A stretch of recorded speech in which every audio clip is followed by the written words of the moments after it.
സ്തോത്രം. ഞാൻ ഇന്ന് ഇവിടെ വരിക എന്നുള്ളത് ദൈവത്തിൻ്റെ പ്ലാനായിരുന്നു. അതുകൊണ്ടാണ് ഞാൻ തടസ്സമൊന്നും കൂടാതെ ഇവിടെ വന്നത്. അപ്പോൾ ദൈവം ഇവിടെ കൊണ്ടുവന്നാണെന്ന് പറയുന്നതിൽ അതിശയോക്തിയില്ല. അങ്ങനെയാണെങ്കിൽ ദൈവത്തിനൊരു പ്ലാനുണ്ട്, ഉറപ്പാണ്. അപ്പോൾ പാസ്റ്റർ അത് സൂചിപ്പിച്ചതുപോലെ ഇത് സഭായോഗമല്ല, ഇത് ഉപവാസ പ്രാർത്ഥനയല്ല, ഇത് കൺവെൻഷനല്ല, പ്രത്യുത ഇത് ഫാമിലി കോൺഫറൻസ് അല്ലേ? ഫാമിലി കോൺഫറൻസിന് ഇങ്ങനെ ഇരുന്നാൽ മതിയോ? വിരോധം ഇല്ലെങ്കിൽ ഞാനൊരു പ്രപ്പോസൽ വെച്ചോട്ടെ ആദ്യം തന്നെ. കുഴപ്പമുണ്ടോ? ഈ ഭർത്താവ്, ഭാര്യ, കൊച്ച്, ഭർത്താവ്, ഭാര്യ, കൊച്ച്, അങ്ങനെയൊക്കെ ഇരുന്നാൽ എങ്ങനെ ഇരിക്കും? പൊളിയായിരിക്കും അല്ലേ? ആരോ പറഞ്ഞു അതാ എനിക്ക് സപ്പോർട്ടേഴ്സ് ഉണ്ട് ഇവിടെ. അതിനോട് വിരോധമുള്ള ആരെങ്കിലും ഉണ്ടോ? കൂടെ ഇരിക്കാൻ എനിക്ക് കുഴപ്പമുണ്ടെന്ന് പറയുന്ന ആരെങ്കിലും ഉണ്ടെങ്കിൽ അവർക്ക് ആദ്യം കൗൺസിലിംഗ് കൊടുക്കണം. എന്നാ പിന്നെ നമുക്ക് അങ്ങനെ അങ്ങ് തുടങ്ങിയാലോ?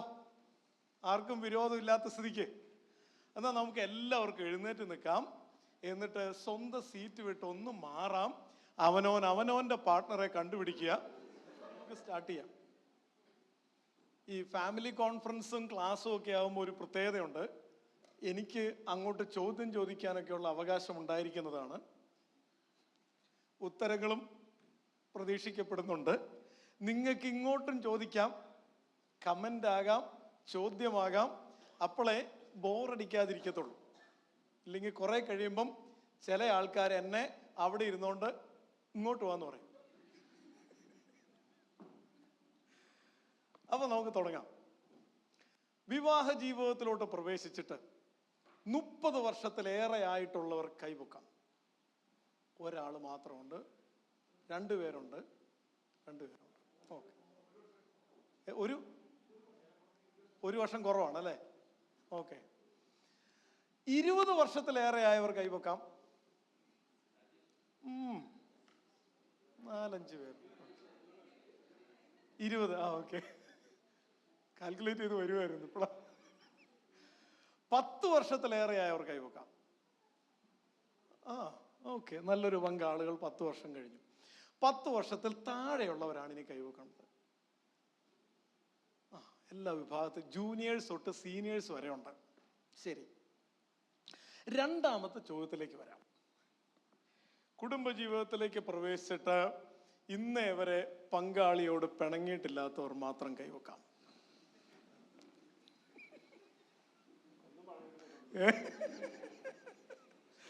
ഓക്കെ, ഒരു ഫാമിലി മാത്രം അങ്ങോട്ടും ഇങ്ങോട്ടും പിണങ്ങിയിട്ടില്ല.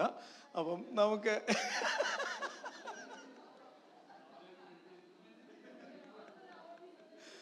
അവരെ നമുക്ക് സത്യം പറഞ്ഞ സ്റ്റേജിലാണ് ഇരുത്തേണ്ടത്.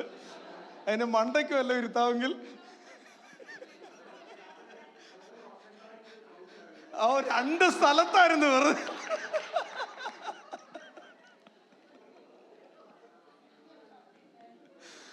ഓക്കെ,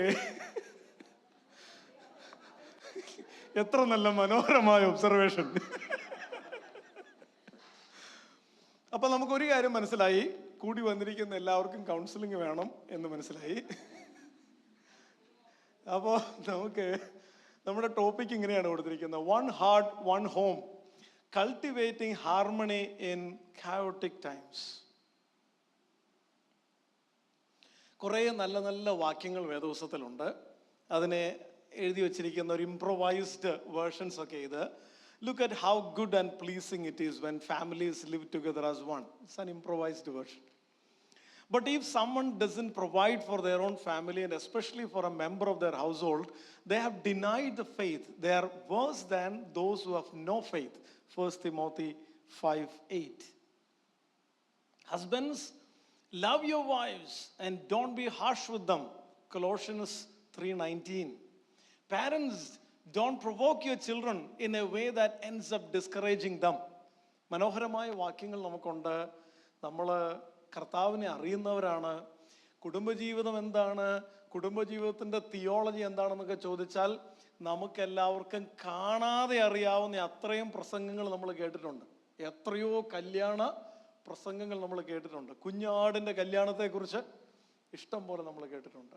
കഴിഞ്ഞ ഇടയ്ക്ക് മലപ്പുറത്ത് ഒരു കല്യാണം നടന്നപ്പോൾ ഒരാൾ പറഞ്ഞു, ആദ്യമായിട്ട് ഒരാൾ കല്യാണത്തിന് വന്നു, ഒരു മുസ്ലിം. അപ്പം അവിടെ കുഞ്ഞാടിൻ്റെ കല്യാണം പ്രസംഗിച്ചുകൊണ്ടിരുന്ന പുള്ളി പറഞ്ഞു, എടാ ഇത് സ്ഥലം മാറിപ്പോയി, ഇത് ഏത് കുഞ്ഞാട്. ഓക്കെ, അപ്പോൾ ഒരു ഡെഫിനിഷനിലേക്ക് പോവാം. The family is God's covenant arrangement where two people, male and female, are joined in one flesh. ഒരു ഡെഫിനിഷനാണ്. ബൈ ദ വേ, പേപ്പറും പേനയും ഒന്നും കൊണ്ടുവന്നിട്ടില്ലല്ലോ അല്ലേ? പേപ്പറുണ്ട്. എന്നാൽ പിന്നെ ഓരോ പേപ്പർ എല്ലാവർക്കും ഒന്ന് കൊടുത്താലോ? ചുമ്മാ എന്തെങ്കിലും കുത്തി കുറിച്ചാലേ ഉറക്കം വരാതിരിക്കുമായിരിക്കും. അപ്പൊ ഇനി അടുത്ത ഡെഫിനിഷനാണ് എനിക്കൊന്ന് ടൈം എടുത്ത് പറയാനുള്ള ഡെഫിനിഷൻ. അടുത്ത ഡെഫിനിഷൻ എന്ന് പറയുന്നത്, marriage is the fusion of two different personalities whose purpose is to achieve mutual development, maturity and happiness, and to continue God's plan for humanity in this world.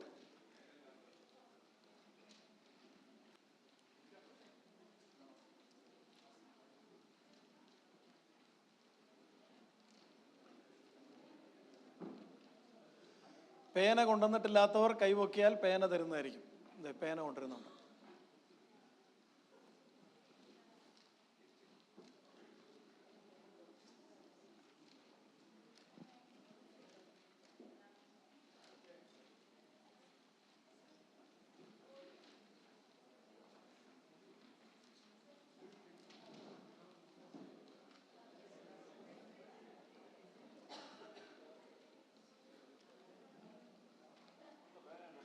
പുറകിൽ പേന വേണം.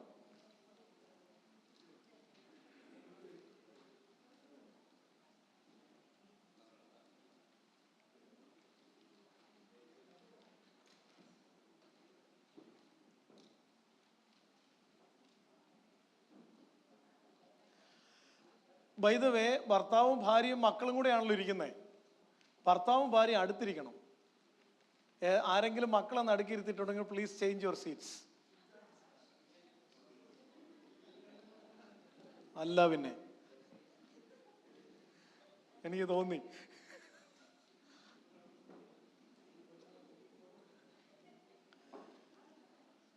കിട്ടിയല്ലോ, എല്ലാവർക്കും കിട്ടി. ഇനിയും പേന അത്യാവശ്യം വേണ്ടിയവർക്ക് പേപ്പർ, പേന, ഓക്കെ.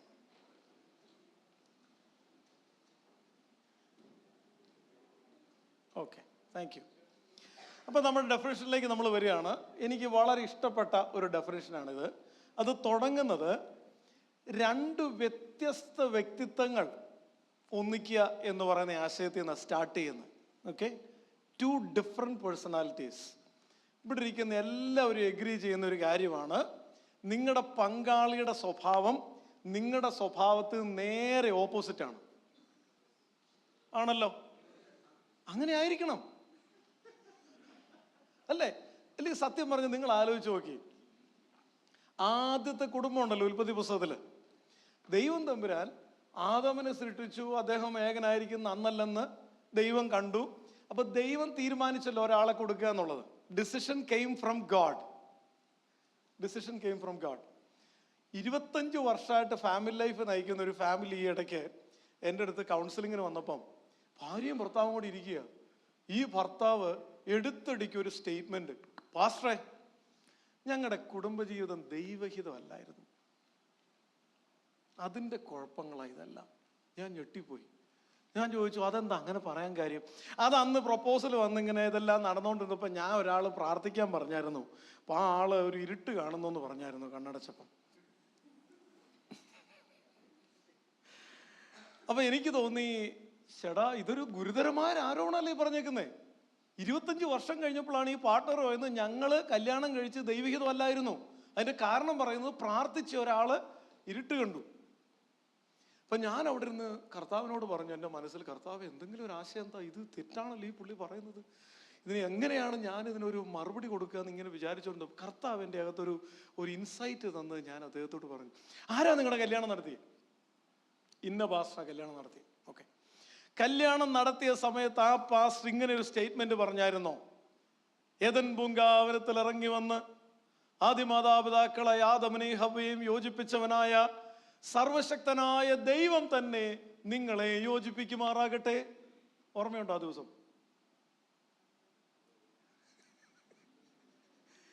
അപ്പൊ ആ പറഞ്ഞതിന്റെ അർത്ഥം എന്നാ? അതിന്റെ അർത്ഥം നിങ്ങൾ രണ്ടുപേരുടെയും കൈ പിടിപ്പിച്ചേച്ച് ആ ദൈവദാസൻ അവിടെ പറഞ്ഞത്, ദൈവം നേരിട്ട് അവിടെ ഇറങ്ങി വന്ന് നിങ്ങളെ രണ്ടുപേരെയും ഭാര്യ ഭർത്താക്കന്മാരാകട്ടെ എന്നല്ലേ പറ. അപ്പൊ ദൈവം നേരിട്ട് ഇറങ്ങി വന്നല്ലേ നിങ്ങളെ യോജിപ്പിച്ചത്? അതിനെയാണോ നിങ്ങൾ ദൈവഹിതമല്ലെന്ന് പറയുന്നേ? ദൈവം കേൾക്കണ്ട. അപ്പൊ ദൈവഹിതമാണോ അല്ലയോ എന്ന് തീരുമാനിക്കപ്പെട്ടത് ഇത് ദൈവം യോജിപ്പിക്കുന്ന ഒരു നിമിഷത്തിലായിരുന്നു അതിന്റെ തീരുമാനം എടുത്തത്. അതിപ്പം M4 കണ്ടിട്ടാണോ, ഗുഡ് ന്യൂസിൽ കണ്ടിട്ടാണോ, എങ്ങനെയാണ് ഈ കണക്ഷൻ എന്താണ് രണ്ട് കൂട്ടരും തമ്മിൽ സംസാരിച്ചതോ എന്നൊന്നും അല്ല അവിടുത്തെ വിഷയം. അവിടെ ദൈവം നേരിട്ട് ഇറങ്ങി വന്ന് യോജിപ്പിച്ചു എന്നുള്ളതാണ് ഇതിലെ പോയിന്റ്. കൈ പിടിപ്പിച്ചാണ് നമ്മൾ കല്യാണം നടത്താറ്. ഒരാൾ ചോദിച്ചു തമാശയ്ക്ക്, നിങ്ങൾ മാത്രം എന്തിനാ ഈ കൈ പിടിപ്പിച്ച്? അപ്പം കേട്ടയാള് പറഞ്ഞു, നമ്മൾ ഈ റെസ്ലിംഗ് ഒക്കെ തുടങ്ങുമ്പോൾ ആദ്യം ഇങ്ങനെ കൈ കൊടുത്തിട്ടാണ്, അതല്ല കവനന്റിന്റെ സിമ്പലായിട്ടാണ് കൈ പിടിപ്പിക്കുന്നത്. അപ്പോൾ ഇത് ദൈവമാണ് സ്റ്റാർട്ട് ചെയ്ത് എന്നുള്ളത് സൂചിപ്പിക്കുന്നത് is the spirituality of marriage. See, and to continue God's plan for humanity in this world. ദൈവം ഇനീഷ്യേറ്റ് ചെയ്ത ദൈവത്തിന്റെ പ്ലാൻ. ഇനി വളരെ പ്രത്യേകതയുള്ള ഒരു കാര്യം, ഉൽപ്പത്തി പുസ്തകത്തിലെ 2-ാം അധ്യായത്തിന്റെ 18 മുതലുള്ള വാക്യങ്ങളിൽ, മനുഷ്യൻ ഏകനായിരിക്കുന്ന അന്നല്ലെന്ന് ദൈവം കണ്ടു. അപ്പൊ ദൈവം തീരുമാനിച്ചു ഒരാളെ ഇവന് ജീവിത പങ്കാളിയായിട്ട് കൊടുത്തേക്കാം. ശരിക്കും നമ്മൾ പ്രതീക്ഷിക്കുന്നത് ദൈവം അവിടെ വരുന്നു, എന്നിട്ട് സപ്പോസ് നമ്മുടെ ഇന്നത്തെ ഭാഷ പറയാം, ഒരു പേനയും പേപ്പറൊക്കെ ആയിട്ടിരിക്കുന്നു. അതാമേ അപ്പൊ പറ, എങ്ങനെയാ പൊക്കം എത്ര വേണം, മുടി ചുരുണ്ടത് വേണോ നീണ്ടത് വേണോ, ഇങ്ങനെയൊക്കെ ചോദിച്ച് പുള്ളിയുടെ അഭിപ്രായമൊക്കെ എടുത്ത് പുള്ളിയുടെ ഇഷ്ടം പോലെ ഒരു ഹവ്വായെ സൃഷ്ടിച്ചു. അങ്ങനെയാണോ അവിടെ എഴുതിയിരിക്കുന്നത്? ദൈവം സ്വന്തം ഇഷ്ടം പോലെ ഒരാളെ അങ്ങ് സൃഷ്ടിച്ചു. ആ സമയത്ത് പുള്ളി എന്ത് ചെയ്യുക? വെറും ഉറക്കമല്ല. സത്യം പറഞ്ഞ ഞാനും ഓർത്തിട്ടുണ്ട്, എന്തിനാണപ്പോ ഈ ഗാഠനിദ്ര കൊടുത്തത്? ഒരുപക്ഷെ ഈ ഗാഠനിദ്ര കൊടുത്തില്ലായിരുന്നെങ്കിൽ ഈ പുള്ളി സൃഷ്ടിപ്പ് നടത്തിക്കത്തില്ലായിരുന്നു. കാരണം ഓൾമോസ്റ്റ് പൂർത്തീകരിച്ച് കഴിയുമ്പോൾ പുള്ളി പറയും, എന്നാ കർത്താവ് ഈ കാണിച്ചു വെച്ചേക്കുന്നത്, ആ മൂക്ക് അങ്ങനെയാണോ വേണ്ടത്? അപ്പൊ ദൈവത്തിന് അന്നേ മനസ്സിലായി. അപ്പൊ ദൈവത്തിന്റെ പദ്ധതി എന്ന് പറഞ്ഞാൽ ദൈവത്തിന്റെ പ്ലാൻ അനുസരിച്ച് ദൈവത്തിന്റെ ഇഷ്ടം അനുസരിച്ച് ഒരാളെയും കൊടുത്തു. ആ ആൾക്ക് നന്മയുണ്ടോ? Very good. കുറവുണ്ടോ? നീ സ്വീകരിച്ചോണം. അതല്ലേ അവിടുത്തെ ആറ്റിറ്റ്യൂഡ്. അല്ലെങ്കിൽ നിങ്ങൾ പറ,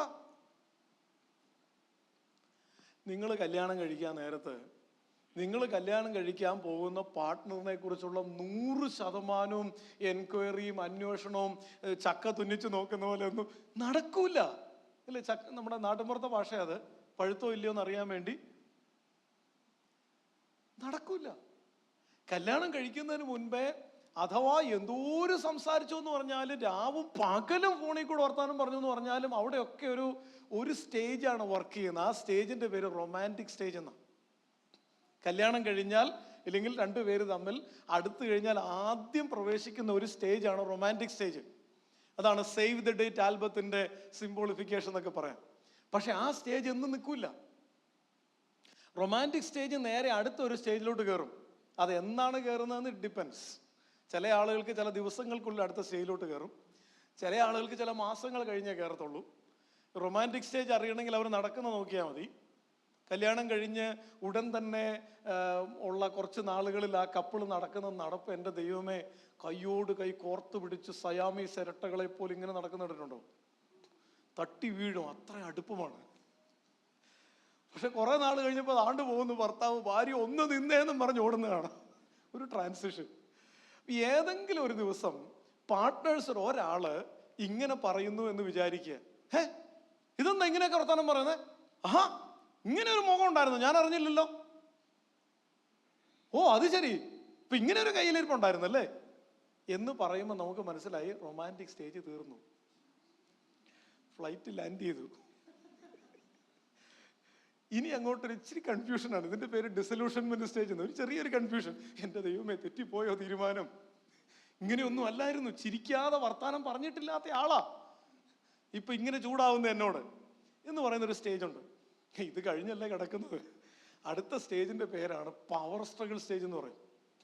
പവർ സ്ട്രഗിൾ സ്റ്റേജ്. കല്യാണം കഴിഞ്ഞ് 10 വർഷത്തിൽ താഴെയുള്ള കുടുംബങ്ങൾക്ക് ഞാൻ ഈ പറയുന്നത് നന്നായി റിലേറ്റ് ചെയ്യാൻ പറ്റും.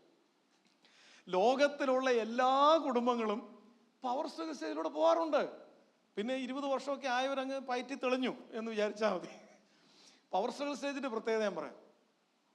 ചിലപ്പം ഭാര്യ ഭർത്താവിനോട് പറയുകയാണ്, അതെ നമ്മുടെ കുടുംബത്തിൽ ഇന്നിന്ന രീതികളിൽ വേണം നമുക്ക് മുന്നോട്ട് പോകാൻ.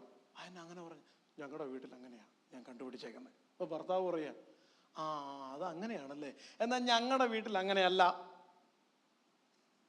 ഇല്ലെങ്കിൽ രണ്ടുപേരും ജോലി ചെയ്യുന്ന ആൾക്കാരാണല്ലോ. കല്യാണം കഴിഞ്ഞ് കുറച്ച് നാളങ്ങ് മുന്നോട്ട് പോയപ്പോൾ ഭർത്താവ് ഭാര്യയോട് പറഞ്ഞു, അതെ കിട്ടുന്ന ശമ്പളം മുഴുവനും എൻ്റെ അക്കൗണ്ടിലോട്ട് ഇട്ടേക്കണം. അപ്പൊ ഭാര്യ പറഞ്ഞു, എന്തോ, എങ്ങനെ? കിട്ടുന്ന ശമ്പളം മുഴുവനും എൻ്റെ അക്കൗണ്ടിലോട്ട് ഇട്ടേക്കണം, ഞാൻ തീരുമാനിക്കും എങ്ങനെ ചെലവുകൾ നടത്തണമെന്ന്. അപ്പൊ ഭാര്യ പറയും, അതങ്ങ് പള്ളിപ്പറമ്പിൽ പോയി പറഞ്ഞാൽ മതി, ഞാൻ അധ്വാനിച്ച് കാശുണ്ടാക്കുന്നുണ്ടെങ്കിൽ എങ്ങനെ ചെലവാക്കണമെന്ന് എനിക്കറിയാം.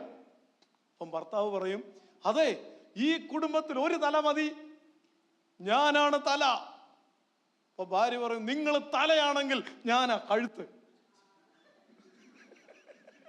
തല എങ്ങോട്ട് തിരിയണമെന്ന്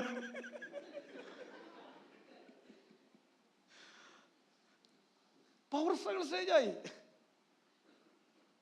ഭാര്യ പറയാണ്, അതെ എല്ലാ മാസവും എനിക്ക് വീട്ടില് എന്നെ വളർത്തി വലുതാക്കി എന്നെ ഒരു ജോലി ഇവിടം വരെ കൊണ്ടുവന്ന, ലോൺ എടുത്ത് പഠിപ്പിച്ച എൻ്റെ മാതാപിതാക്കൾക്ക് എല്ലാ മാസവും 20,000 രൂപ വെച്ച് ഞാൻ അയച്ചു കൊടുക്കും. ഭർത്താവ് പറഞ്ഞു, അതങ്ങ് നടക്കുന്ന കാര്യമല്ല, ഞാൻ തീരുമാനിക്കാം. പവർ സ്ട്രഗിളായേ. ഇതൊരു സ്റ്റേജാ. ഒത്തിരി കാര്യങ്ങളെ ചൊല്ലി 2 അഭിപ്രായം വരും. എന്താ റീസൺ? 2 ടൈപ്പ് വ്യക്തിത്വങ്ങളാണ്. നമ്മളതിന് ഡീറ്റെയിൽസ് പുറകാലം നമുക്ക് പറയാം. ഞാനൊരു എക്സാമ്പിളും കൂടെ പറയാം. എൻ്റെ അടുത്ത് കൗൺസിലിങ്ങിന് വന്നൊരു ഫാമിലി പറഞ്ഞൊരു കാര്യം പറയാം. അവർ കല്യാണം കഴിഞ്ഞിട്ട് എനിക്ക് തോന്നുന്നു ഏകദേശം 8 മാസം എങ്ങാണ്ടായെന്നാണ് പറഞ്ഞത്. അപ്പൊ ഈ ഭർത്താവാണ് ആദ്യം സംസാരിച്ചു തുടങ്ങുന്നത്. എന്നോട് പറഞ്ഞു, എൻ്റെ സാറേ ഒരു രസമില്ല കുടുംബജീവിതം, ഞാൻ ഇങ്ങനെയൊന്നും അല്ല പ്രതീക്ഷിച്ചേ. ഞാൻ പറഞ്ഞു, എന്തോ പറ്റി? ഇവളൊട്ടും റൊമാൻറ്റിക് അല്ല സാർ. ഞാൻ പറഞ്ഞില്ല, ഇച്ചിരി കൂടെ ഒന്ന് വിശദീകരിച്ചേ. സാറേ ഇവൾ ഒരുമാതിരി, എനിക്ക് 7ാം ക്ലാസ്സിൽ ഒരു കണക്ക് ടീച്ചർ ഉണ്ടായിരുന്നു, സദാസമയത്ത് എൻ്റെ പുറകെ അത് ചെയ്തോടാ ഇത് ചെയ്തോടാ എന്നും പറഞ്ഞ് ചൂരിലും കൊണ്ട് നടക്കുന്ന ഒരു പാർട്ടിയായിരുന്നു. ഇവളെ കാണുമ്പോൾ അതാണ് എൻ്റെ ഓർമ്മ. അപ്പൊ സാറ് ഇവളെ ഒന്ന് പറഞ്ഞ് ഒന്ന് നന്നാക്കി തരണം. അപ്പൊ ഞാൻ ഈ ഭാര്യയോട് ചോദിച്ചു, ശരിയാണോ ഈ പറയുന്നത്? അപ്പം ഭാര്യ പറഞ്ഞു, കഴിഞ്ഞല്ലോ, ഇനിയിപ്പോൾ എനിക്ക് പറയാമല്ലോ.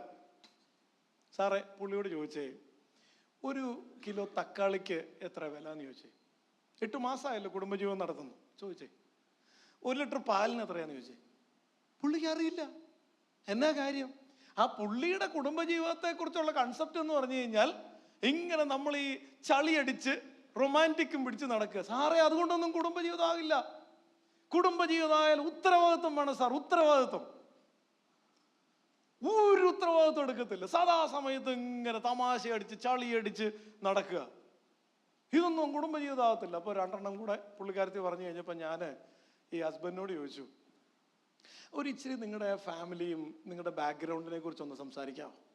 ഈ പുള്ളി എന്നോട് പറയാം, സാറേ എൻ്റെ വീട്ടിൽ അപ്പനുണ്ട്, അമ്മയുണ്ട്, 2 ചേച്ചിമാരുണ്ട്.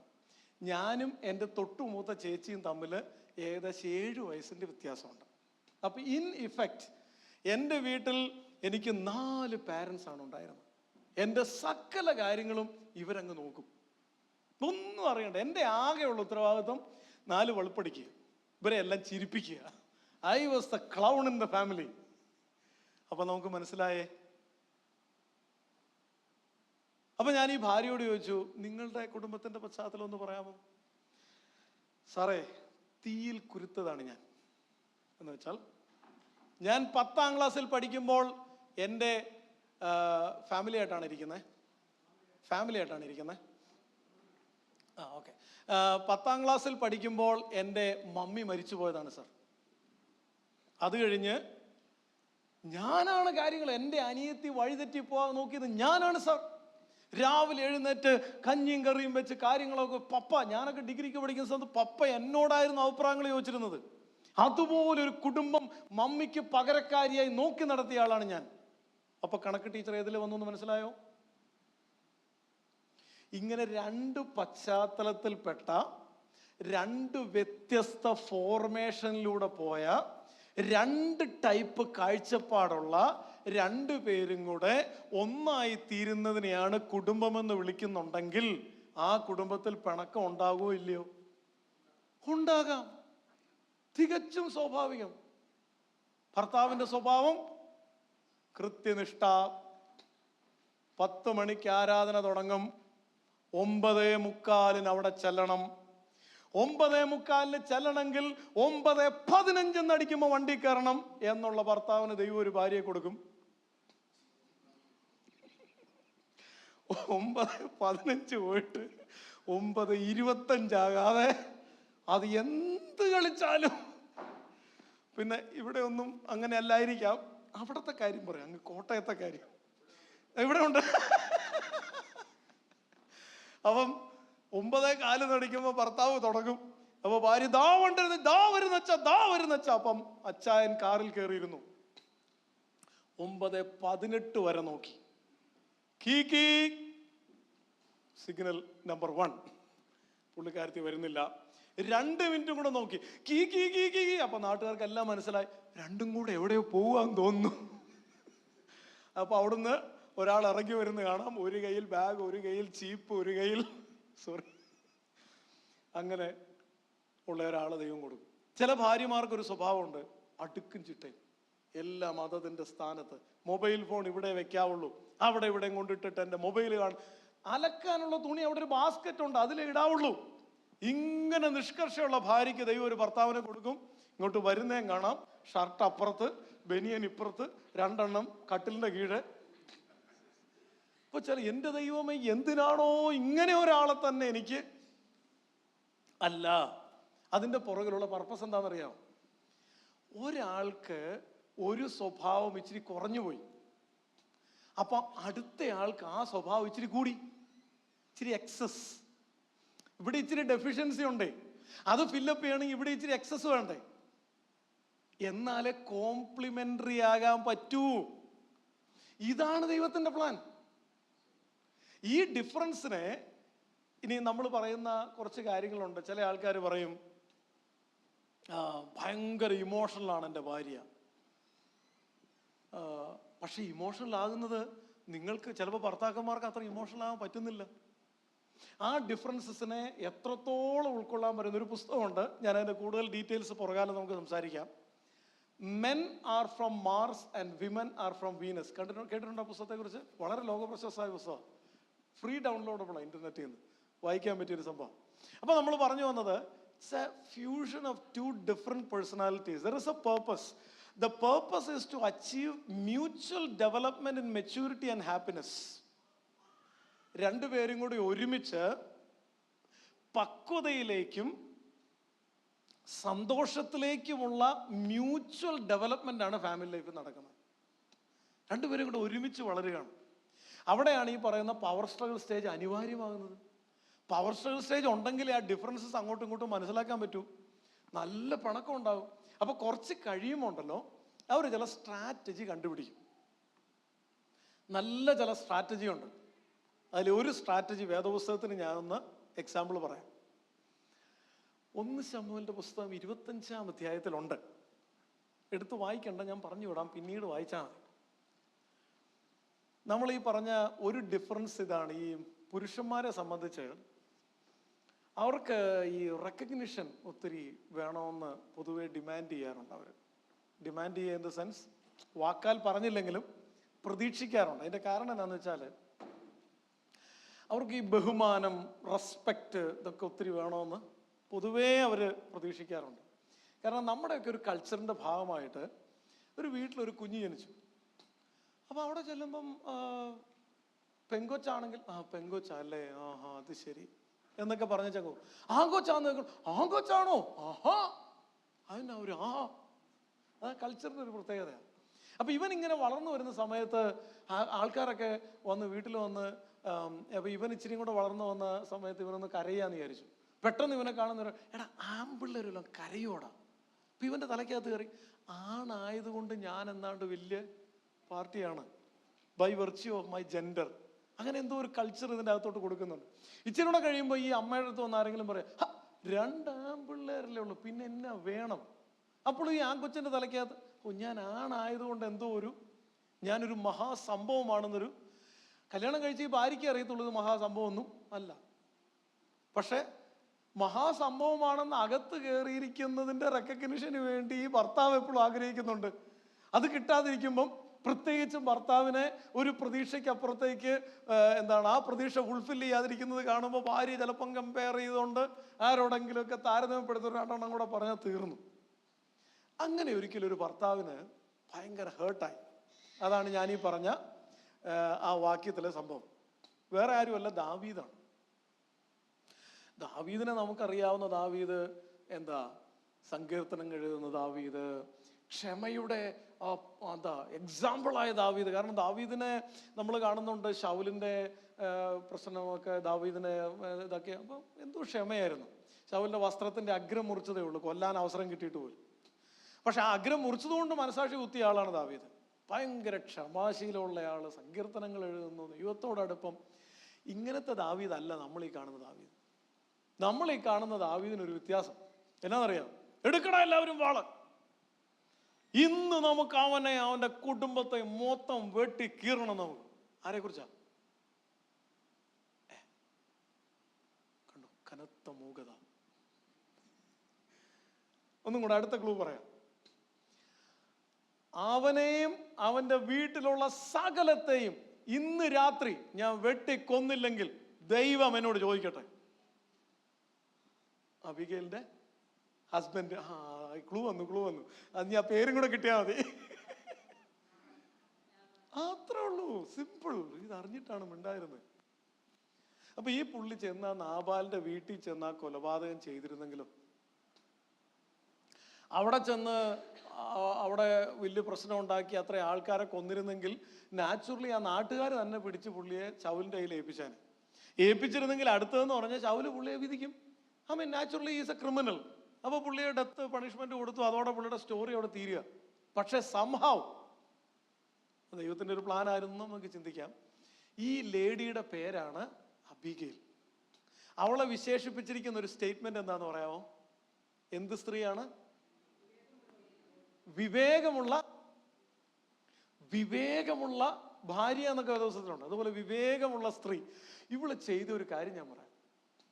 ഈ ദേഷ്യപ്പെട്ട് വല്ലാത്ത ഇതിൽ നിൽക്കുന്ന ഭർത്താവിനെ, ഇല്ലെങ്കിൽ പല ഭാര്യമാരുടെയും പ്രശ്നമാണ്, ഇതിയാന് മൂക്കത്താണ് ദേഷ്യം. ഒന്നെടുത്തിട്ടുണ്ടോ മോക്കിന് ഇങ്ങനെ അങ്ങ് റേസാവും. അപ്പോൾ റേസാവുന്ന കാണുമ്പോഴാണ് എനിക്ക്. അപ്പൊ ഈ റേസായ ഈ ദാവീദിനെ പുള്ളിക്കാരത്തി സ്വിച്ചിട്ട പോലെ റെഡിയാക്കി എടുത്തു. ആ സ്വിച്ചിനെ ഞാൻ നിങ്ങൾക്ക് പരിചയപ്പെടുത്തി തരാം. ആദ്യം പുള്ളിക്കാരത്തി ചെയ്തത്, ദാവീദിനെ ദൂരവേന്ന് കണ്ടത് ഒരൊറ്റ വിളിയാ, യജമാനെ. ആരപ്പ എന്നെ യജമാനെ എന്ന് വിളിച്ചു? പുള്ളിയുടെ പ്രശ്നം എന്നായിരുന്നു അറിയാവോ? പുള്ളിയുടെ പ്രശ്നം, നാബാല് പറഞ്ഞു അവൻ എവിടുത്തുകാരനാ? ഞാന് യജമാനന്മാരുടെ വീട്ടിൽ നിന്ന് ഒളിച്ചോടുന്ന അടിമകളെ ഞാൻ ഒത്തിരി കണ്ടിട്ടുണ്ട്. എവിടുത്തുകാരനെന്നറിയാത്ത ഇവനൊക്കെ ഞാൻ എൻ്റെ ദാസന്മാർക്ക് ഉണ്ടാക്കിയ ഭക്ഷണം ഇട്ട് കൊടുക്കുമെന്ന് പുള്ളി ചോദിച്ചു. അപ്പൊ പുള്ളി ബിലിറ്റിൽ ചെയ്തു. That's a reason that made him very angry.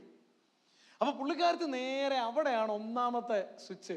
ആ ഇമോഷണൽ എക്സ്പെക്ടേഷൻ, ആ ഡെഫിഷ്യൻസി. ദാവീദിന് അങ്ങനെ ഒരു പ്രശ്നമുണ്ട്. അത് മനസ്സിലാക്കി ദാവീദിനെ ദേഷ്യപ്പെടുത്താൻ ചാൻസ് ഉള്ള കാര്യമായിരുന്നു രാജാവാകാൻ പോകുന്നയാളെ അടിമയായിട്ട് ചിത്രീകരിക്കുകയും ഒക്കെ ചെയ്തതെന്ന് മനസ്സിലാക്കിയിട്ട് അവിടെ തന്നെ പുള്ളിക്കാരത്തി റിപ്ലൈ ചെയ്തു, യജമാനെ എന്നൊരു വിളി അങ്ങോട്ട് വിളിച്ചു. ഓക്കെ, പുള്ളി നിങ്ങൾ ആ പാസേജ് മുഴുവൻ വായിച്ചു നോക്കണം. കുതിരപ്പുറത്തുനിന്ന് ആള് താഴെ ഇറങ്ങി ഒരൊറ്റ വിളിക്ക്. ഇനി അടുത്ത സ്വിച്ച്, യജമാനൻ യഹോവയുടെ യുദ്ധങ്ങളല്ലേ ചെയ്യുന്നത്, നാളെ യജമാനൻ രാജാവാകും. റീഅഷ്വറൻസ്. വല്ല ചെലവുണ്ടോ? അപ്പൊ പുള്ളി ഇങ്ങനെ നിന്നിങ്ങനെ ചിന്തിക്കുക, ശരിയാണല്ലോ ഇവള് പറഞ്ഞു വരുന്നത്. ഇനി ബാക്കി ഇച്ചിരി വല്ല ഉണ്ടെങ്കിൽ അവിടെയാണ് അടുത്ത സ്വിച്ച്. ഇങ്ങനെ ഓരോരോ സ്വിച്ചായിട്ട് ഓഫ് ചെയ്ത് വരിക ദേഷ്യത്തിന്റെ. ലാസ്റ്റ് സ്വിച്ച് എന്താണെന്നറിയാമോ? പുള്ളിക്കാരത്തി പറയാ, യജമാനോട് എതിർക്കുന്ന ശത്രുക്കളെ ദൈവം കവണയുടെ തടത്തിൽ വെച്ച് ഇങ്ങനെ എറിഞ്ഞു കളയട്ടെ. അതെന്തിനാ അങ്ങനെ ഒരു ഇമേജറി അവിടെ പ്രയോഗിച്ച്? കറക്റ്റ് പുള്ളിക്കാരത്തി ഹിറ്റ് ചെയ്തതാണ്. പെട്ടെന്ന് ദാവീദ് അങ്ങോട്ട് പോയി ഗോലിയാത്തിന്റെ മുൻപില് ഒരു ബാലനായി എവിടുന്ന് തുടങ്ങി എന്ന് ഓർപ്പിച്ചു. അങ്ങനെ ഡയറക്റ്റ് പറഞ്ഞിരുന്നെങ്കിൽ പുള്ളിക്കാരത്തെ വെട്ടിക്കൊന്നേ. അതാണ് ആ കമ്മ്യൂണിക്കേഷൻ. കറക്റ്റ് കമ്മ്യൂണിക്കേഷൻ അറിഞ്ഞാലുണ്ടല്ലോ സംഭവം വിജയിച്ചു. ഞാൻ ഈ പ്രീമാരിറ്റൽ ക്ലാസ് ഒക്കെ എടുക്കാൻ നേരത്ത് സ്റ്റുഡൻസിനോട് പറയാറുണ്ട്, നിങ്ങൾ കല്യാണത്തിന് മുമ്പേ ലേൺ ചെയ്യേണ്ട പല സ്കില്ലുണ്ട്. അതിൽ ഒരു സ്കില്ലാണ് ഈ കമ്മ്യൂണിക്കേഷൻ്റെ സ്കില്ല്. പല ടൈപ്പ് കമ്മ്യൂണിക്കേഷൻ ഉണ്ട്. ഇപ്പൊ like for example,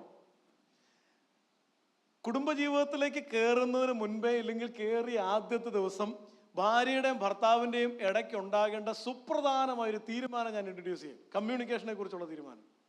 at the end of the day നമ്മുടെ ഇടയ്ക്ക് എന്തേലും ബുദ്ധിമുട്ടുകൾ ഉണ്ടായിട്ടുണ്ടെങ്കിൽ we both have the freedom to openly speak it out. അത് പറയുമ്പം there are two ways of saying it. One is aggressive way of saying, next is assertive way of saying. What I want you to learn is assertiveness. What is assertiveness? Aggressiveness പറയാം. Aggressiveness എന്ന് പറഞ്ഞാൽ, അതെ ഇന്ന് ഫ്രണ്ട്സിന്റെ മുമ്പിൽ വെച്ച് എന്നെ എന്തൊക്കെയാ പറഞ്ഞത്, എന്നെ കളിയാക്കായിരുന്നു അല്ലേ, ഞാൻ മിണ്ടാതെ എന്ന് വെച്ചിട്ടുണ്ടല്ലോ, ഇനി മേലാൽ അത്തരം വർത്താനം പറഞ്ഞാൽ ഞാൻ ആരാന്ന് ഞാൻ നോക്കത്തില്ല, രണ്ടെണ്ണം ഞാനും പറയും, എനിക്ക് എന്നെ കഴിവില്ലെന്ന് വിചാരിച്ചോ. അഗ്രസീവ്നെസ്. ഇത് കേൾക്കുന്നയാള് ആരോടാ വർത്താനം പറയുന്നത് എനിക്കറിയാവോ, shut up your bloody mouth എന്ന് പറയും തുടങ്ങി കഴിഞ്ഞാൽ പിന്നെ അവിടെ സംഘർഷാവസ്ഥയായി, ഇടിയായി, മിന്നലായി, പേമാരിയായി. പക്ഷെ അസർട്ടീവ്നെസ് അതല്ല. അസർട്ടീവ്നെസ് എന്ന് പറയുന്നത്, suppose she goes to the husband and says, ഇന്ന് ആ ഒരു സംഭാഷണം ഉണ്ടായത് ആ രീതിയിൽ എന്നെ ഇങ്ങനെ പറഞ്ഞ് എല്ലാവരും കൂടെ ചിരിച്ച് കളിയാക്കിയത് എനിക്ക് വിഷമമായി. Now here the difference is, you are inviting the other party to read your feeling. അപ്പൊ അവിടെ അത് റൈറ്റ് ആയിട്ടുള്ള റെസ്പോൺസ് ആണ്. ഇനി ഇങ്ങനെ ഒരു റെസ്പോൺസ് ഭാര്യ കൊടുക്കുമ്പോൾ ഭർത്താവിന് എന്ത് ചെയ്യാം? തിരിച്ചു ഇതുപോലത്തെ തെറ്റായ ഒരു റെസ്പോൺസ് കൊടുക്കും. തെറ്റായ റെസ്പോൺസ് ആദ്യം പറയാം. തെറ്റായ റെസ്പോൺസ്, ആഹാ ഫീൽ ചെയ്തല്ലേ, വെരി ഗുഡ്, ഫീൽ ചെയ്യാൻ വേണ്ടി തന്നെ ഞാൻ പറഞ്ഞതാ. തെറ്റായ റെസ്പോൺസ്. അല്ലെങ്കിൽ ആ മിസ്റ്റർ ഭർത്താവ് പറയാ, ഫീൽ ചെയ്തോ, ഇനി ഒത്തിരി ഫീൽ ചെയ്യാൻ കിടക്കുന്നേ ഉള്ളു കേട്ടോ. നോ, അതല്ല റൈറ്റ് റെസ്പോൺസ് എന്ന് പറഞ്ഞത്. ഭാര്യ പറഞ്ഞു, ഇന്ന് എന്നെ ആ അമ്മാതിരി വർത്താനം പറഞ്ഞത് എനിക്ക് സങ്കടമായി കേട്ടോ. പെട്ടെന്ന് ഭർത്താവ് പറയും, അയ്യോ ഐ എം സോറി, ഇനി ഞാൻ ശ്രദ്ധിച്ചോളാം. തീർന്നു. കല്യാണം കഴിഞ്ഞിട്ട് രണ്ടാമത്തെ ആഴ്ച ഈ ഭാര്യയും ഭർത്താവും കൂടെ തിരുവനന്തപുരത്ത് സൂ കാണാൻ പോയി. തിരുവനന്തപുരംകാരൊക്കെ ഇവിടെ കാണുമല്ലോ.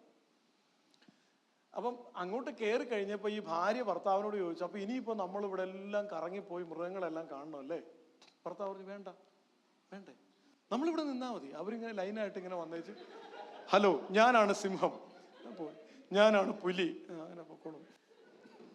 അപ്പം ഭാര്യ പറഞ്ഞു, ആക്കിയതാണല്ലേ, ശരി പോയേക്കാം. അപ്പൊ അങ്ങനെ സന്ധ്യയായി ഉഷസ്സുമായ ഒന്നാം ദിവസം വീട്ടിലാണെങ്കിൽ 2-3 ബന്ധുക്കളും വന്നിട്ടുണ്ട്. എല്ലാവരും കൂടെ ടേബിളിലിരുന്ന് കഴിക്കാൻ നേരത്ത് അപ്പോളാ പുള്ളി ഇത് ഓർത്തത്.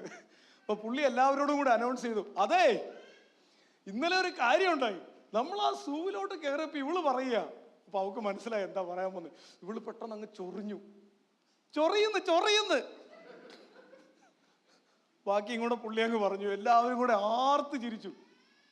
ചിരി കഴിഞ്ഞത് പുള്ളിക്കാരത്തി ചാടി എഴുന്നേറ്റു. ആ പ്ലേറ്റ് ഒരു തട്ടങ്ങ് തട്ടി, ആ കസര ഇങ്ങോട്ട് മാറ്റി, ഉറച്ച ചൂടുവെപ്പളോടെ റൂമിലേക്ക് മാർച്ച് ചെയ്തു. പിന്നെ ആ കതക് പിടിച്ച് ഒറ്റ അടക്കല് പട്ടോ, രംഗം വഷളായ. അടുത്തത് ഭർത്താവ് പതുക്കെ എഴുന്നേറ്റു. ഭർത്താവിന്റെ അമ്മ പറഞ്ഞു, ഇരിക്കടാ അവിടെ, ഇന്ന് നീ പുറകെ പോയാൽ എന്നും നീ പുറകെ ഉണ്ട്. അവസാനം മലയാളത്തിലൊരു പ്രയോഗമുണ്ട്, സൂചി കൊണ്ട് എടുക്കേണ്ടതിനെ കമ്മ്യൂണിക്കേഷനാ. ശരിക്കും വേണ്ടിയത് അത് ആ ഭർത്താവും ഭാര്യയുടെ ഇടയ്ക്ക് ഒരു അണ്ടർസ്റ്റാൻഡിങ് ഉണ്ടെന്ന് നിങ്ങൾ വിചാരിച്ചേ. An understanding about the right way of communication in which both of them agree. We both have the freedom at the end of the day to openly express whatever feeling that we have. അപ്പോൾ ഇത് പറഞ്ഞു കഴിയുമ്പം അതിനെ justify ചെയ്യുന്നില്ല, അതിന് നിങ്ങൾ reason കാണും, including that we can speak about it later. പക്ഷേ ആ മൊമെന്റിൽ അതൊന്നും പറയുന്നില്ല, ആർഗ്യൂ ചെയ്യുന്നില്ല, ജസ്റ്റിഫൈ ചെയ്യുന്നില്ല. ആ മൊമെന്റിൽ I understand, okay, I will take care of it, I'm sorry, I will take care of it. ഇങ്ങനെയുള്ള ഒരു സ്ട്രാറ്റജി ഉണ്ടെങ്കിൽ ഈ പവർ സ്ട്രഗിൾ തരണം ചെയ്യാൻ പറ്റും. അപ്പോൾ അവിടെ ചില സ്ട്രാറ്റജി വർക്ക് ചെയ്യണം. We will talk more about that as we proceed. Power struggle stage ഒന്ന് തരണം ചെയ്യാൻ പറ്റിയാൽ പിന്നെ സ്റ്റെബിലിറ്റി സ്റ്റേജാണ്. പ്രശ്നമില്ലെന്നല്ല ഞാൻ ഉദ്ദേശിക്കുന്നത്, വഴക്കുണ്ടാകത്തില്ലെന്നോ ഡിഫറൻസ് ഓഫ് ഒപ്പീനിയൻ ഉണ്ടാകത്തില്ലെന്നോ അല്ല ഞാൻ ഉദ്ദേശിക്കുന്നത്. That will continue to happen as long as people are from two different background, two different behavior, two different personality, two different emotional level, they will continue to disagree. That's part of a relationship. പക്ഷേ അവിടുത്തെ ഒരു ഗുണം എന്നാന്ന് വെച്ചാൽ, ഇപ്പോ partner ദേഷ്യപ്പെട്ടാലും മറ്റേ പാർട്ട്ണർക്ക് അറിയാം ഇത്രയ്ക്കിത്രയേ ഉള്ളൂ. ഇപ്പൊ ത്രറ്റനിങ് അല്ല ദേഷ്യപ്പെടല്, കാരണം എഴുതി തയ്യാറാക്കിയിട്ടല്ലാത്ത ചില നിയമങ്ങൾ അവിടെ രൂപപ്പെട്ടു വന്നു. It was evolved out of the procedure. ചില കുടുംബങ്ങൾക്ക് ആദ്യത്തെ വർഷത്തിൽ രണ്ടാമത്തെ വർഷത്തിനകത്ത് തന്നെ പവർ സ്ട്രഗിൾ തരണം ചെയ്ത് സ്റ്റെബിലിറ്റീസിലോട്ട് കയറും. വേറെ ചില കുടുംബങ്ങളുണ്ട് ജീവിതകാലം മുഴുവൻ പവർ സ്ട്രഗിളിലാണ് കിടക്കുന്നത്. സ്റ്റെബിലിറ്റി സ്റ്റേജിലോട്ട് കയറി കഴിഞ്ഞാൽ പിന്നെ ഇത് ത്രറ്റനിങ് അല്ലല്ലോ, ഡിഫറൻസ് ഓഫ് ഒപ്പീനിയൻ ഉണ്ടെങ്കിലും. അത് കഴിഞ്ഞൊരു കമ്മിറ്റ്മെന്റ് ലെവലിലോട്ട് കയറും. അതൊരു ബോണ്ടിങ് സ്റ്റേജാണ്. ഇതിലേക്കും കൂടെ അങ്ങ് കയറി കഴിഞ്ഞാൽ പിന്നെ ജീവിതകാലം മുഴുവനും നമ്മൾ പറയത്തില്ല, ആന പിടിച്ചാലും പോരത്തില്ല, അതുപോലത്തെ സ്ട്രോങ് ആയിട്ട് ആ കമ്മിറ്റ്മെന്റ് റിലേഷൻഷിപ്പ് അങ്ങ് പോകും. ഞാൻ പറയുന്നത് ഡിഫറൻസ് ഓഫ് ഒപ്പീനിയൻ ഇല്ലെന്നല്ല പറയുന്നത്, പക്ഷെ ഇത് ആ കുടുംബത്തെ ബാധിക്കുന്നില്ല. അവർ ഡിസഗ്രി ചെയ്യും, അവർ നന്നായിട്ട് ഡിസഗ്രി ചെയ്യും, പക്ഷെ never get hurt because both of them have specific boundaries set. And they intentionally don't cross it. The moment they know it is about to be crossed, they put a full stop. One party says to the other, let's stop it here. അത് പറയുമ്പോഴേ മറ്റേയാൾക്ക് മനസ്സിലായി that's a boundary. അവിടെ സ്റ്റോപ്പായി. പക്ഷെ പിന്നെ അത് restart ചെയ്യും, പിന്നെ അതിനെക്കുറിച്ച് സംസാരിക്കും. ഞാൻ സാധാരണ പറയാറുണ്ട്, ഈ കൗൺസിലിംഗ് ഭാഷയിൽ ഞങ്ങളുടെ പലപ്പോഴും ഈ ഫാമിലി കൗൺസിലിംഗിൽ എടുത്തു പറയുന്ന ചില വാക്കുകളുണ്ട്. അതിൽ ഒരു വാക്കിൻ്റെ പേരാണ് ട്രയാങ്കുലേഷൻ. ട്രയാങ്കുലേഷൻ. ആ ട്രയാങ്കുലേഷൻ ഒരിക്കലും നടക്കരുതെന്ന് പറയും. We will come to that. Okay, triangulation എന്താണെന്ന് പുറകാലം ഞാൻ പറഞ്ഞു. ഇന്ന് നമ്മൾ എന്തിനാണ് ഈ കുടുംബജീവിതത്തെക്കുറിച്ച് സംസാരിക്കേണ്ടത് എന്ന് ചോദിച്ചാൽ, we are living at a time in which family health is deteriorating. അത് യു കെയിലെ കാര്യമല്ല, it's everywhere in the world. It's there at Kerala, it's there in Kottayam, everywhere. Family health താഴെ പോയിക്കൊണ്ടിരിക്കുക. കുടുംബ കോടതികൾ ഇങ്ങനെ കൂടിക്കൊണ്ടിരിക്കുക.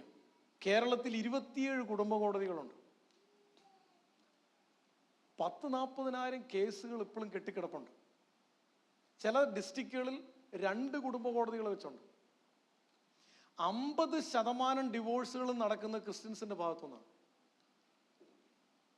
അതിൽ ഞാനൊരിക്കൽ തിരുവല്ല ഫാമിലി കോർട്ടിലെ കൗൺസിലറോട് സംസാരിച്ചപ്പോൾ എന്നോട്, അപ്പം ഞാനിങ്ങനെ സംസാരിച്ച കൂട്ടത്തിൽ ഞാൻ ബന്ധുക്കോസാനാന്ന് അറിയത്തില്ല എന്നുള്ള ധാരണയിൽ ഞാൻ ചോദിച്ചു, ഈ ആഭരണം നോക്കി ഉപയോഗിക്കാത്ത ആൾക്കാരല്ല അവരുടെയൊക്കെ എത്ര എണ്ണം.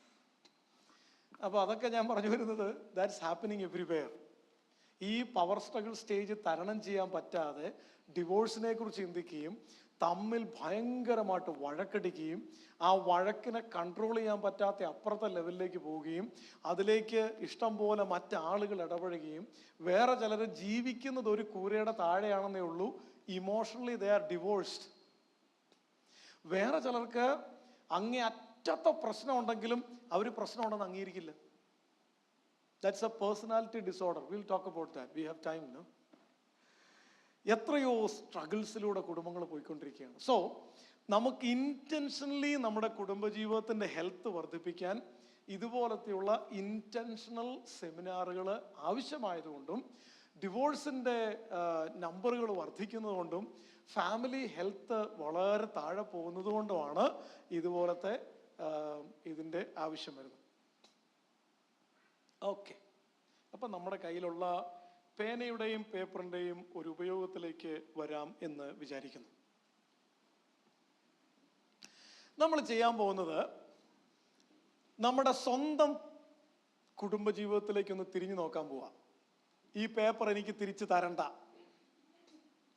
ഓക്കെ, ഈ പേപ്പർ നിങ്ങൾക്കുള്ളതാണ്. വേണമെങ്കിൽ ആ പേപ്പറിനെ 4 മടക്കിക്കും തൽക്കാലത്തേക്ക്. എന്നിട്ട് ഞാൻ ഒരു 10 കൂട്ടം കാര്യങ്ങൾ പറയാൻ പോവാം. ഈ 10 കൂട്ടം കാര്യങ്ങളെക്കുറിച്ച് നിങ്ങളുടെ ഫാമിലി ഒന്ന് വിലയിരുത്താൻ പോവാ. I think that's okay. Not for anybody else. I will not ask you to tell me the results, just for you only. അത് വളരെ സീക്രട്ടാണ്, വളരെ പ്രൈവറ്റ് ആണ്, വളരെ പേഴ്സണലാണ്. വേറെ ആരെയും കാണിക്കണ്ട, ആരും ചോദിക്കാനും പോകുന്നില്ല. നിങ്ങൾക്ക് വേണ്ടി. Okay, you are going to evaluate the health of your family right now. അപ്പൊ ചെയ്യേണ്ട കാര്യം എന്താണെന്നറിയാമോ? നിങ്ങൾ വിലയിരുത്തേണ്ടത് നിങ്ങളെ അല്ല. ഇപ്പൊ ഞാൻ നല്ല ആളാണ് കേട്ടോ എന്ന് പറഞ്ഞാൽ നിങ്ങൾ അംഗീകരിക്കൂ. ആ പുള്ളിയുടെ ഭാര്യയോടൊന്ന് ചോദിച്ചു നോക്കട്ടെ. അല്ലാതെ അതല്ല ശരി. അപ്പൊ ശരിക്കും ഭാര്യയാണ് ഭർത്താവിനെ വിലയിരുത്തേണ്ടത്, ഭർത്താവാണ് ഭാര്യയെ വിലയിരുത്തേണ്ടത്.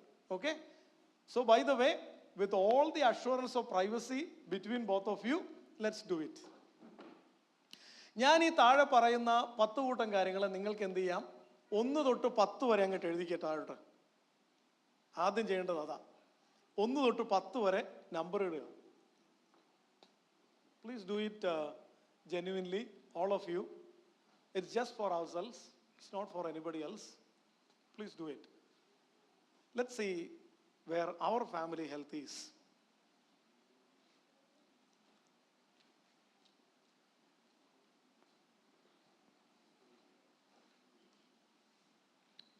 Okay, 1 to 10.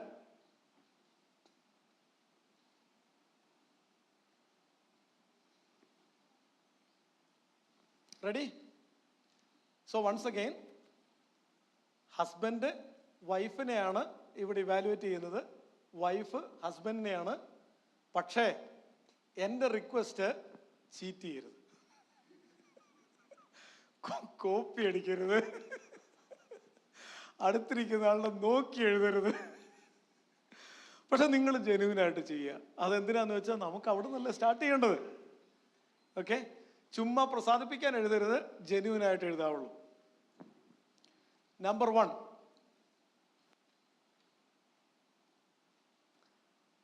എഴുതിക്കോ സ്പിരിച്വാലിറ്റി. എന്നിട്ട് 10-ൽ എത്ര മാർക്ക്? ഇപ്പൊ കാണിച്ചു കൊടുക്കണ്ട, അവസാനം നമുക്ക് നോക്കാം. ഈ സ്പിരിച്വാലിറ്റി എന്ന് ഞാൻ ഉദ്ദേശിക്കുന്നത് ഫാമിലി സ്പിരിച്വാലിറ്റിയാണ്. അതായത് ഫാമിലിയെ സ്പിരിച്വാലിറ്റിയിൽ നന്നായിട്ട് നയിക്കാനും നടത്താനുമുള്ള, ഇല്ലെങ്കിൽ കുടുംബത്തിനകത്തെ ആ ഒരു പേഴ്സണൽ ലെവൽ ഓഫ് സ്പിരിച്വാലിറ്റിക്ക് പങ്കാളി കൊടുക്കുന്ന ഇമ്പോർട്ടൻസ് എന്നാണ് ഉദ്ദേശിച്ചിരിക്കുന്നത് കേട്ടോ. ഇല്ലെങ്കിൽ പ്രാക്ടീസ് ചെയ്യുന്ന ആ ലെവൽ ഓഫ് പ്രാക്ടീസ്, അതിനെയാണ് ഉദ്ദേശിച്ചിരിക്കുന്നത്. അപ്പോൾ അതിന് നിങ്ങൾ പങ്കാളിക്ക് ജെന്യുവിൻലി കൈ മറച്ചു വെച്ച് മാർക്കിട്ടാൽ മതി. എത്ര കൊടുക്കുമെന്ന് ഒന്ന് എഴുതുക. 10-ൽ out of 10 how much you will give. Done. Second, resolve എന്ന് എഴുതിയാൽ മതി, അപ്പോൾ മനസ്സിലാവുമല്ലോ. Ability to resolve differences without long drawn fights. രണ്ടുപേരും തമ്മിൽ ഡിസഗ്രിമെന്റ് ഉണ്ടായാൽ അത് മുന്നോട്ട് കൊണ്ടുപോകാതെ അതിനെ പരിഹരിക്കാൻ വേണ്ടി പങ്കാളി എടുക്കുന്ന ഇനീഷ്യേറ്റീവ്സും അതിന് പങ്കാളിക്കുള്ള എബിലിറ്റിയും, അതിനാണ് വിലയിരുത്തേണ്ടത്. 10-ൽ എത്ര മാർക്ക് കൊടുക്കും? അതെന്താണെന്നും കൂടെ ഒന്ന് എഴുതിയാൽ, ഐ മീൻ ലൈക്ക് ഇത് ഫുൾ എഴുതാൻ പറ്റുമെങ്കിൽ ഫൈൻ, പക്ഷെ ഒന്ന് ഇൻഡിക്കേറ്റ് ചെയ്താൽ മതി. ഓക്കെ, ജെന്യുവിൻലി ചെയ്യണേ. ഡൺ. 10-ലാണ് mark. 3, ability to prevent in law interferences and triangulations in family affairs. അതായത് ഈ ഭാര്യയും ഭർത്താവും കൂടെ ഈ ട്രയാങ്കുലേഷൻ എന്നാന്ന് പറഞ്ഞേച്ച് മുന്നോട്ട് പോകാം. അപ്പം നിങ്ങൾക്ക് ഒരു റിലാക്സേഷൻ കിട്ടും. ട്രയാങ്കിൾ എന്നുള്ള ഒരു വാക്ക് തന്നെ നമുക്ക് 3 എൻഡിനെ സൂചിപ്പിക്കുന്നതാണ്. ഭാര്യ ഭർത്താവ്. സത്യത്തിൽ 2 എൻഡല്ലേ വരുന്നുള്ളൂ. 2 എൻഡേ വരുന്നുള്ളൂ. അപ്പൊ ഇവർ തമ്മിൽ ഡിഫറൻസ് ഉണ്ടെങ്കിൽ വാസ്തവത്തിൽ ഇവർ തമ്മിൽ ഡിസ്കസ് ചെയ്ത് തീർക്കണം. തീരുന്നില്ലെങ്കിൽ പിന്നെയും ഡിസ്കസ് ചെയ്യണം, പിന്നെയും ഡിസ്കസ് ചെയ്യണം. എത്ര ഡിസ്കസ് ചെയ്തിട്ടും പറ്റുന്നില്ല എന്നൊരു പോയിന്റ് വന്നാൽ 2 പേർക്ക് എഗ്രി ചെയ്യാൻ പറ്റിയ മൂന്നാമതൊരാളോട് പറയാം. അല്ലാതെ പല കുടുംബങ്ങളിലെ പ്രശ്നം എന്നാന്ന് ചോദിച്ചാൽ ഭാര്യയും ഭർത്താവും കൂടെ ആദ്യമായിട്ടൊരു പിണക്കം ഉണ്ടായി. ഭർത്താവ് 2 എണ്ണം ഭാര്യ അങ്ങ് പറഞ്ഞു. ചില ഭർത്താക്കന്മാരുണ്ട് കറക്റ്റ് ഭാര്യയുടെ ബലഹീനത അറിയാം. കല്യാണം കഴിഞ്ഞൊരു 6 മാസത്തിനുള്ളിൽ കണ്ടുപിടിക്കും. ചില ഭാര്യമാർ പറയും, എൻ്റെ സാറേ എന്നെ വേണമെങ്കിൽ ഒന്ന് തല്ലിക്കോട്ടെ, ഞാൻ സഹിക്കാം, പക്ഷേ എന്നെ പറഞ്ഞ പോട്ടെ, എൻ്റെ അമ്മയെ അപ്പനെ പറയുമ്പോഴാ എനിക്കിങ്ങോട്ട് ചൊറിഞ്ഞു കയറി വരുന്നതെന്ന് പറയും. അതുപോലെ ചില ഭർത്താക്കന്മാരെ പറയും അങ്ങനെ ബലഹീനത കണ്ടുപിടിക്കുന്നു. അപ്പം ഈ പറഞ്ഞ പോലെ ഭർത്താവ് 2 എണ്ണം പറഞ്ഞു, അങ്ങ് പോയി. ഭാര്യ കുറച്ചു നേരം ഇരുന്ന് കരഞ്ഞു. അത് കഴിഞ്ഞ് ഫോൺ എടുത്തൊരു വിളിയാണ്. അങ്ങേ തലക്കൽ മമ്മിയാണ് ഫോൺ എടുത്തത്. മമ്മി എന്ന് പറയാലോ, ഒരൊറ്റ കരച്ചിലായി. എന്തു പറ്റി മക്കളെ? മമ്മി നമ്മൾ വിചാരിച്ച ആളൊന്നും അല്ല മമ്മി, എന്നെ പറഞ്ഞെന്ന് മമ്മിക്ക് കേൾക്കണോ? ആണോ, എന്നാ പറഞ്ഞേ? ഇങ്ങനെയൊക്കെ പറഞ്ഞു. മമ്മിയെ വരെ പറഞ്ഞു, മമ്മി എന്നെ വളർത്തിയതിന്റെ ദോഷമാണെന്നാ പറയുന്നത്. അപ്പൊ ഇത് കേൾക്കുന്ന ചില മമ്മിമാർ പറയും, മക്കളെയോ സാരമില്ല, ഞാനിവിടെ ഇരുന്ന് പ്രാർത്ഥിച്ചോളാം, അത് നീ പുള്ളി വരുമ്പോൾ അതങ്ങ് പറഞ്ഞങ്ങ് തീർക്ക, എല്ലാം ശരിയാവോ, ഇതൊക്കെ ഉള്ളതാന്നേ. വേറെ ചില മമ്മിമാരുണ്ട്, ആണോ, എന്നിട്ട് നീ എന്താ പറഞ്ഞു? ഞാനൊന്നും പറഞ്ഞില്ല, അവന്റെ മമ്മി എങ്ങനെയാന്ന് എനിക്കറിയാവല്ലോ എന്ന് പറഞ്ഞ് ഈ പിരി അങ്ങോട്ട് മുറുക്കും. പിരിമുറുക്കം എന്ന് പറയത്തില്ലേ, അതുണ്ടാകുന്ന ഇങ്ങനെയാ. അപ്പൊ ഇങ്ങനെ മുറുകിയ പിരിയുമായിട്ട് ഭാര്യ ഇരിക്കുക, ഭർത്താവ് വരാൻ വേണ്ടി. ഭർത്താവ് വരുമ്പോൾ ഇതെല്ലാം കൂടെ അങ്ങോട്ട് കൊടുക്കും. ഇതൊന്നും കൊടുത്തില്ലെങ്കിലും ആ അമ്മ, ചില അമ്മമാർ ഇത് മനസ്സിൽ സംഗ്രഹിക്കും, മിണ്ടത്തില്ല. അവധിക്ക് ചെല്ലുമ്പോഴാണ് സമയം നോക്കി, തക്ക സമയം നോക്കി, മോനെ ഇങ്ങോട്ടൊന്ന് വന്നേ, നീ എന്നെ എൻ്റെ മോളോട് പറഞ്ഞ് എൻ്റെ വളർത്ത ദോഷമാണ്. എടാ ഇവിടെ എങ്ങനെയാ വളർത്തുന്നതെന്ന് ഞങ്ങൾക്കറിയാം കേട്ടോ, ഇനി മേലാൽ അത്ര വർത്താനം പറഞ്ഞാലാ. അപ്പോഴാണ് ഭർത്താവിന് ഞെട്ടലോടൊരു സത്യം മനസ്സിലായത്. ഞാൻ എൻ്റെ ഭാര്യയോട് എന്ത് പറഞ്ഞാലും ഒരു ഹോട്ട് ലൈൻ വഴി ഇത് എൻ്റെ ഭാര്യയെ വിശ്വസിക്കാൻ കൊള്ളൂല. ട്രയാങ്കുലേഷൻ എന്ന് പറഞ്ഞാൽ ഇതാണ്. ഉള്ള പ്രശ്നത്തിൽ മുഴുവനും അമ്മയും അപ്പനും തലയിട്ട് ആകെ കൊളവാക്കിയിട്ടാണ് ചിലപ്പോൾ നമ്മുടെ അടുത്ത് കൗൺസിലിങ്ങിന് വരും. Unhealthy practice.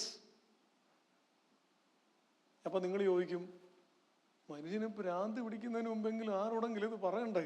അതാ ഞാൻ പറഞ്ഞത്, 2 പേരും കൂടെ പറഞ്ഞു തീർക്കണം.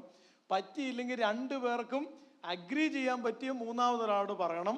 അതിന് അഗ്രി ചെയ്യുന്നില്ലെങ്കിൽ ആ പാർട്ട്ണറിന് അന്ത്യശാസനം കൊടുക്കാം. I will give you 10 days.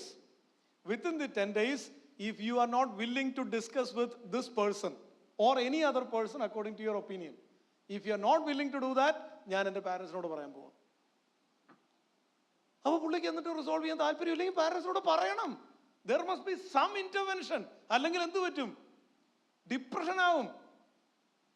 Depression ആയില്ലെങ്കിൽ പോലും വേറെ എന്തെങ്കിലും പ്രശ്നങ്ങൾ കുടുംബജീവിതത്തിൽ കയറി വരും. അതിനെ പ്രിവെന്റ് ചെയ്യാൻ വിഷയങ്ങളെ ഹാൻഡിൽ ചെയ്തിരിക്കണം. അപ്പോൾ ഒരു വാക്ക്, ട്രയാങ്കുലേഷൻ, അത് ഇവിടെ കയറി വന്നുകൊണ്ടാണ് ഞാൻ അവിടെ ഒന്ന് പോസ് ചെയ്തത്. ഓക്കെ, സോ ഇതിന് ഈ ഇൻലോ ഇന്റർഫിയറൻസ്, ഇൻലോയോട് വർത്താനം പറയരുതെന്ന് ഞാൻ പറഞ്ഞില്ല. എല്ലാ ദിവസവും വിളിക്കണം, സംസാരിക്കണം, പക്ഷെ കുടുംബത്തിലെ കാര്യം ഡിസ്കസ് ചെയ്യരുതെന്നേ പറഞ്ഞുള്ളൂ. ഓക്കെ, അപ്പൊ അതിന് ഈ അൺനെസസറി ഇന്റർഫിയറൻസ് ഒക്കെ പ്രിവെന്റ് ചെയ്യാനുള്ള പങ്കാളിയുടെ എബിലിറ്റിയാണ് നിങ്ങൾ വിലയിരുത്തുന്നത് കേട്ടോ. ഓക്കെ, ഇപ്പൊ കാണിച്ചു കൊടുക്കണ്ട, ഞാനൊരു അവസരം തരാം. കാരണം നമുക്ക് തിരിച്ച് വീട്ടിലോട്ട് പോകണമല്ലോ, ഇവിടെ താമസിക്കുകയല്ലോ. അപ്പൊ അത് ഞാനൊന്ന് ഒന്ന് നല്ല രീതിയിൽ ഒരു അന്തരീക്ഷം സെറ്റ് ചെയ്തതിന് ശേഷം കാണിച്ചു കൊടുത്താൽ മതി. ഓക്കെ, അടുത്തത് സ്പെൻഡിങ് ക്വാളിറ്റി ടൈം ടുഗദർ. ഇത് മാർക്ക് ഇടുന്നതിന് മുമ്പേ ഒരു വിശദീകരണം കൂടെ. ഇത് കാണുമ്പോൾ ചിലർ വിചാരിക്കും എൻ്റെ സാറിന് ഈ കൾച്ചർ അറിയാൻ മേലഞ്ഞിട്ടാ.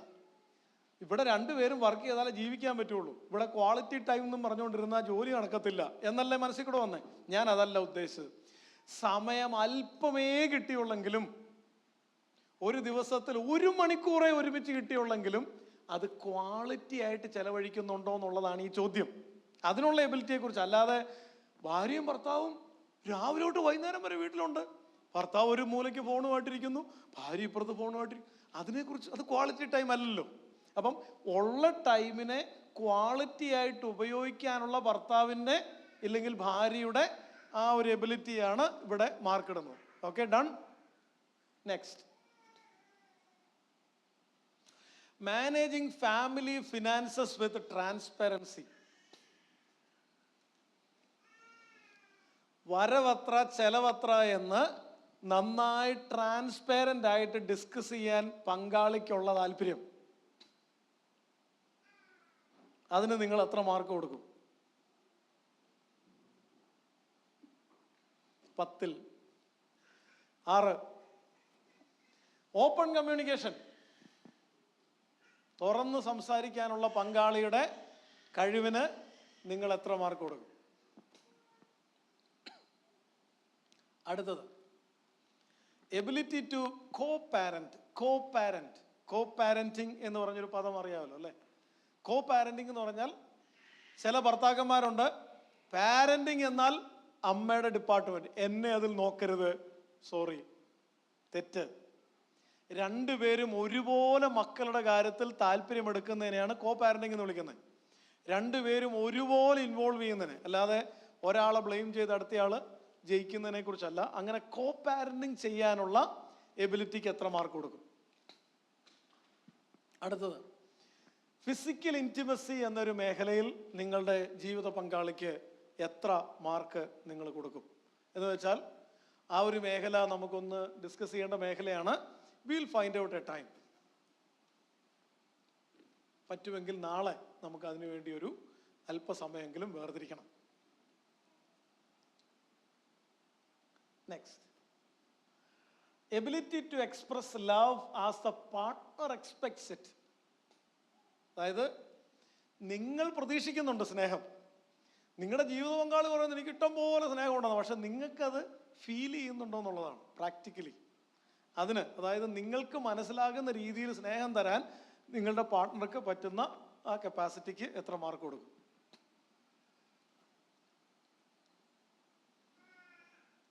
ഇത് ഞാൻ പറയാനുള്ളൊരു കാരണം, ഒരു എക്സാമ്പിളും കൂടെ പറയാം. എൻ്റെ അടുത്ത് വന്ന ഒരു ഫാമിലി.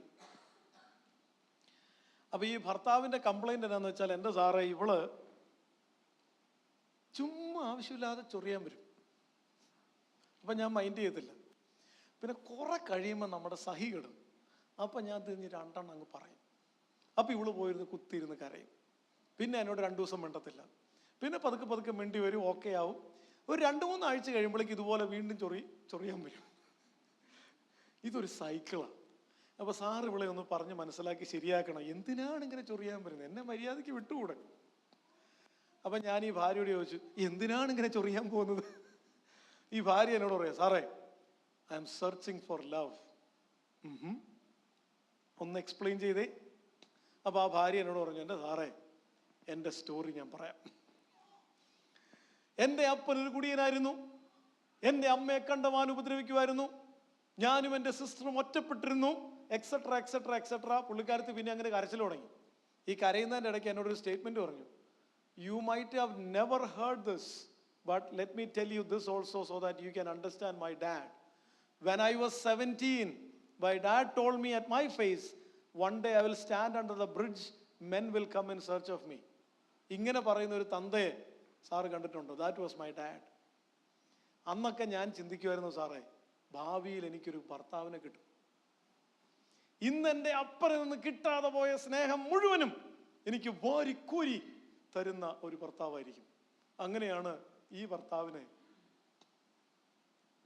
അപ്പൊ പുള്ളിക്ക് പലപ്പോഴും ഞാൻ പ്രതീക്ഷിക്കുന്ന സ്നേഹം എനിക്ക്, അപ്പൊ ഞാൻ പിന്നെ എന്ത് ചെയ്യും? ഞാനീ പുറകെ എന്ന് ചൊറിയും. Actually I'm searching for love. അപ്പം ഞാൻ ചോദിച്ചു, അല്ല ഇതിനൊരു പരിഹാരം വേണമല്ലോ, so what do you expect? അപ്പൊ പുള്ളിക്കാരത്ത് പറയുക, വളരെ സിമ്പിളാണ് സാറേ, ഇത്രയേ ഉള്ളൂ. ഞാൻ ഈ ചൊറിയാൻ നടക്കുമ്പോഴേ പുള്ളി തിരിച്ച് 2 വർത്താനം പറയുന്നെന്ന് പറഞ്ഞില്ലേ, അതിന് പകരം പുള്ളി വന്ന് എന്നെ ഒന്ന് കെട്ടിപ്പിടിച്ചാൽ മതി, ഞാൻ കരയും, ഞാൻ ഓക്കെ ആവും. അപ്പൊ ഞാൻ ഭർത്താവിനോട് പറഞ്ഞു, ഒരു ചെലവില്ലാത്ത കാര്യമാണല്ലേ പറയുന്നത്, why don't you do that? എൻ്റെ സാർ ഈ ചൊറിയാൻ വരുമ്പോൾ തന്നെ കെട്ടിപ്പിടിക്കണം, അതാണല്ലോ ഈ പറഞ്ഞത്. എന്നാലും ഞാനൊന്ന് ട്രൈ ചെയ്യാം സാർ. പക്ഷെ അതായിരുന്നു അവിടുത്തെ കീ. കാരണം പുള്ളിക്കാരത്തിക്ക് സ്നേഹം വേണ്ടി ഒരു ലാംഗ്വേജ് അതായിരുന്നു. So ability to express love as the partner expects it. And the last one, ability to manage emotions while disagreeing. Disagree ചെയ്യുന്ന സമയത്ത് ഇമോഷൻസിനെ മാനേജ് ചെയ്യാൻ വേണ്ടി ഒരു കപ്പാസിറ്റി വേണമല്ലോ. ഒരു പരിധിയിൽ കവിയാതെ നോക്കാനുള്ള, ഒരു പരിധിക്ക് അപ്പുറത്ത് ഇമോഷൻസിനെ കൺട്രോൾ ചെയ്യാനുള്ള ആ എബിലിറ്റിയെ കുറിച്ചാണ് പറയുന്നത്. അതിന് 10ൽ എത്ര മാർക്ക് കൊടുക്കും? ഓക്കെ, കഴിഞ്ഞല്ലോ. കാണിച്ചു കൊടുക്കല്ലേ, നോട്ട് അറ്റ്. ഇനി നിങ്ങൾ ഇതിനെ മൊത്തത്തിലൊന്ന് ടോട്ടൽ ചെയ്യണം. ഇപ്പം 100ൽ എത്രയാണെന്നൊന്ന് ടോട്ടൽ ചെയ്തേ. കാണിച്ചു കൊടുക്കാറായില്ല, വെടിമരുന്നുകളും എല്ലാം ഇവിടുന്ന് മാറ്റി കഴിഞ്ഞിട്ട് നമുക്ക്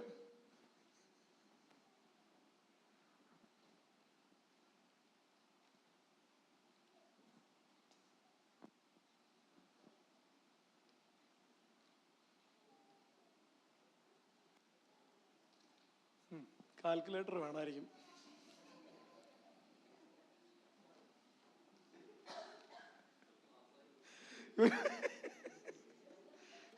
UK പാസ് മാർക്ക് എത്രയാ? ഇല്ല, ഓ വെറുതെ അല്ല. നാട്ടിലൊക്കെ എനിക്ക് തോന്നുന്നു 40 കേട്ടിട്ടുണ്ട്, 30 കേട്ടിട്ടുണ്ട്. ഓക്കെ, ടോട്ടൽ ചെയ്ത് കഴിഞ്ഞല്ലോ. ഇനി നമ്മൾ കാണിച്ചു കൊടുക്കാൻ പോവാണ്. പക്ഷെ അതിനു മുമ്പ് എല്ലാവർക്കും എനിക്ക് തോന്നുന്നു 70, 80, 90, 100 ഒക്കെ കിട്ടിക്കാണും, എനിക്കറിയാം. ആ മുഖത്തേക്ക് നോക്കുമ്പോൾ എനിക്ക് മനസ്സിലാവുന്നുണ്ട് ആ ടെൻഷൻ.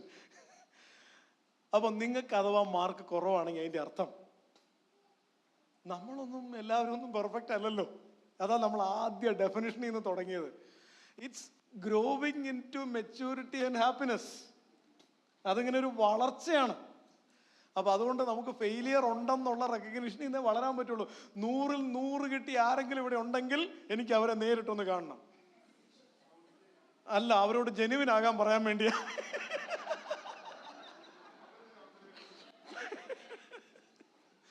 ഓക്കെ, കാണിച്ചു കൊടുക്കൂ. ഒരു ശ്വാസം അകത്തേക്ക് എടുത്ത്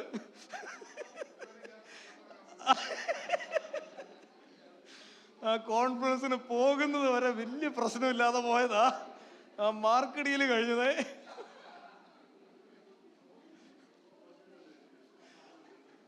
ആ പേപ്പർ കൈ വെച്ചോ കേട്ടോ, തിരിച്ചു കൊടുക്കണ്ട. ഇടയ്ക്കിടയ്ക്ക് ഉറക്കം വരുമ്പോൾ അതിലേക്കൊന്ന് നോക്കിയാൽ മതി.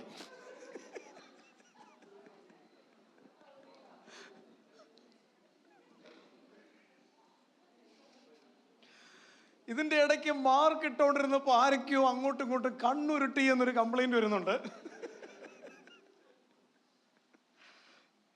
ഓക്കെ, അപ്പം പാസ് മാർക്ക് നമുക്ക് ഡിസൈഡ് ചെയ്യാം അല്ലേ?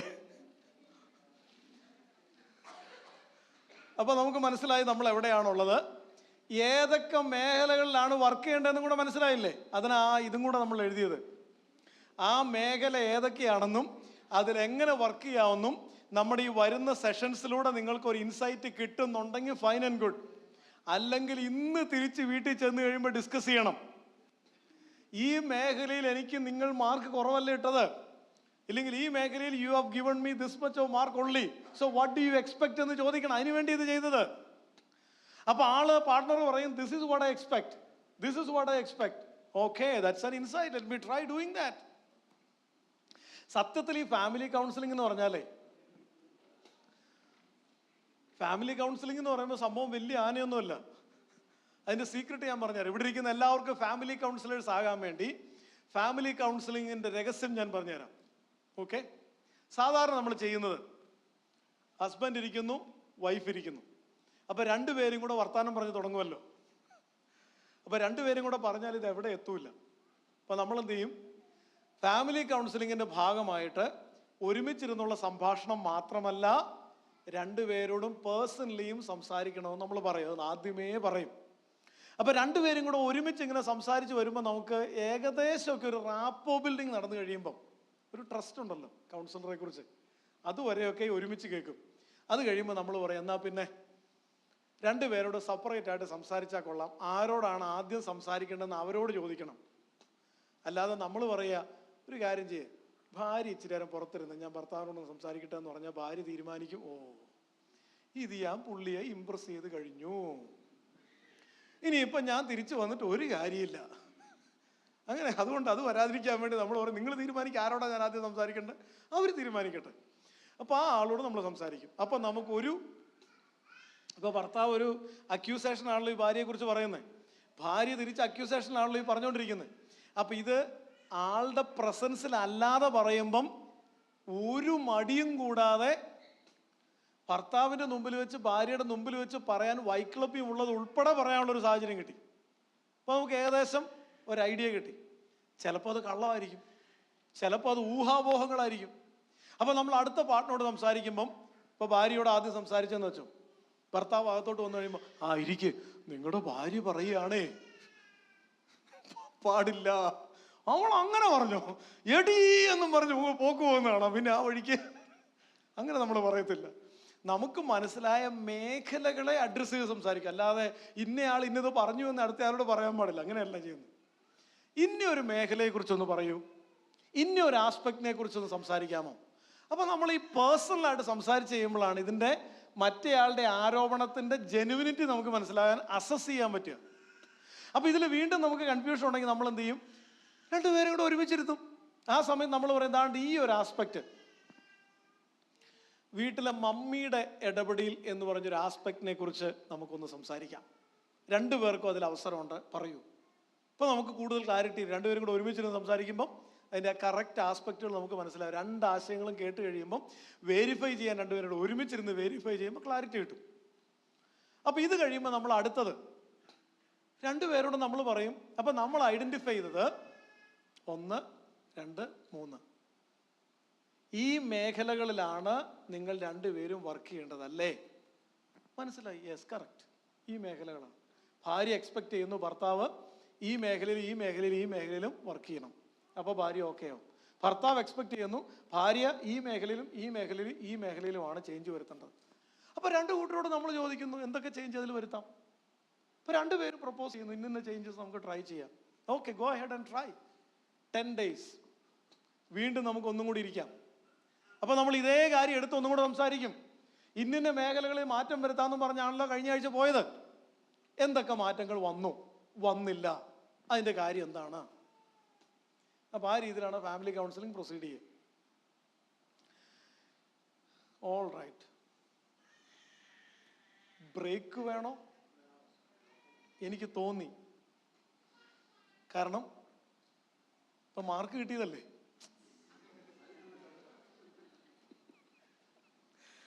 അപ്പോൾ നമുക്കെന്നാ ഒരു ഫസ്റ്റ് ഒരു 5 minute ബ്രേക്കിൻ്റെ കാര്യം എങ്ങനെ? 5 minute ബ്രേക്ക് എടുത്തിട്ട് വരാമെന്നോ, അതോ പുറത്ത് പോവാതെ ഇവിടെ തന്നെ ബ്രേക്ക് എടുക്കാമെന്നോ?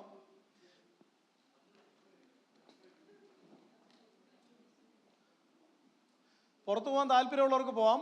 അല്ലാത്തവർക്ക് വേണ്ടി ഞാനിവിടെ ഒരു ആക്ടിവിറ്റി പ്ലാൻ ചെയ്യുന്നുണ്ട്. വേറെ ഒന്നുമല്ല, ഒരു ബിബ്ലിക്കൽ ഗെയിമാണ്.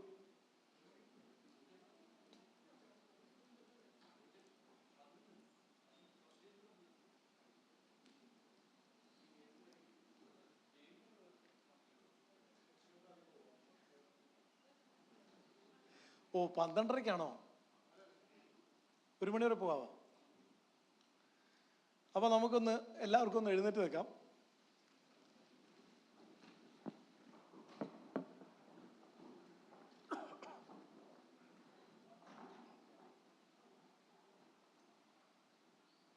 എഴുന്നേറ്റ് ഒന്ന് കൈയും കാലും, അല്ല കൈ ഒക്കെ ഒന്ന്.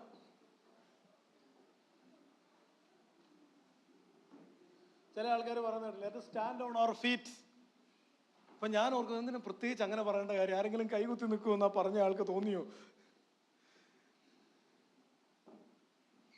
ഓക്കെ, നിങ്ങൾ റിലാക്സ് ആയെങ്കിൽ ഇരിക്കാം. അത് കഴിഞ്ഞ് വേണമെങ്കിൽ നമുക്ക് ഫാമിലി ആയിട്ട് കണക്ട് ചെയ്തൊരു ആക്ടിവിറ്റി തന്നെ ചെയ്യാം അല്ലേ? അതാവുമ്പോൾ ഇച്ചിരി കൂടെ നല്ലതല്ലേ?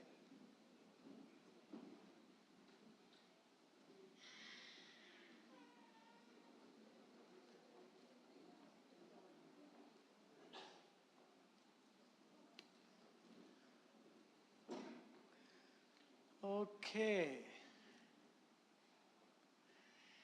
ആക്ടിവിറ്റി ഇത്രയേ ഉള്ളൂ.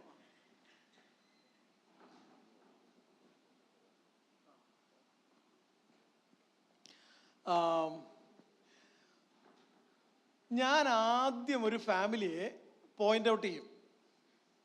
അതിലെ പാർട്ട്നേഴ്സിൽ ഒരാളോട് ഞാനൊരു ചോദ്യം ചോദിക്കും.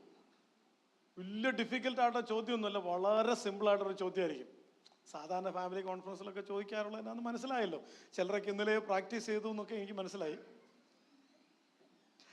അപ്പോൾ അത് കഴിഞ്ഞിട്ട് നിങ്ങൾക്ക് ഏതെങ്കിലും ഒരാളെ വിളിക്കാം. അടുത്ത ചോദ്യം ആ ആളോടായിരിക്കും. അത് കഴിഞ്ഞ് ആ ആൾക്ക് വേറെ ഏതെങ്കിലും ഒരു ഫാമിലിയെ വിളിക്കാം, ഏതെങ്കിലും ഒരു ആളെ ചൂണ്ടിക്കാണിക്കാം, അവരോടായിരിക്കും അടുത്ത ചോദ്യം. Okay, ready? അപ്പൊ ആദ്യത്തെ ചോദ്യം ഞാൻ പറഞ്ഞല്ലോ, സാധാരണ ചോദ്യം ചോദിക്കേണ്ട മുമ്പിലിരിക്കുന്നവരാണ്, പക്ഷെ ഞാൻ പുറകിലിരിക്കുന്നവരോട് ചോദിക്കുമെന്ന് പറഞ്ഞല്ലോ. അപ്പൊ നമുക്ക് കളം ഷട്ടിട്ട, യെസ് യെസ്, താങ്ക് യു. ഭർത്താവിനോടാണ് ചോദ്യം. ഭാര്യയ്ക്ക് ഏറ്റവും ഇഷ്ടപ്പെട്ട ഭക്ഷണങ്ങൾ ഏതൊക്കെയാണ്? 3 ഭക്ഷണങ്ങളുടെ പേര് പറഞ്ഞാൽ. മട്ടൻ ബിരിയാണി, കപ്പ ബിരിയാണി,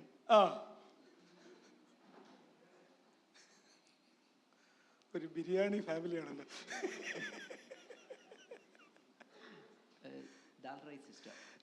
ചോറിന്റെ ഐറ്റംസ് എല്ലാം ഇഷ്ടം. ചോറിന്റെ ഐറ്റംസ് എല്ലാം ഇഷ്ടം. ഏത് ഐറ്റം പറഞ്ഞാലും ഇഷ്ടമാണ്. ഓക്കെ, ദാൽ റൈസ് ഇഷ്ടം. എന്നാ ഇനി മൈക്ക് അങ്ങോട്ട് കൊടുത്തേ. ശരിയാണല്ലോ അല്ലേ? കപ്പ ബിരിയാണി ഇഷ്ടമല്ല. ഓക്കെ, ബാക്കി പറഞ്ഞോക്കെ ഏകദേശം ഒത്തു അല്ലേ? ഒരു 60 മാർക്ക് കൊടുക്കായിരിക്കും. Okay, thank you. അപ്പൊ ഇനി ഭാര്യ ഒരാളുടെ ഏതെങ്കിലും ഒരു ഫാമിലി ഒന്ന് വിളിച്ചോ, പേര് പറഞ്ഞാൽ മതി.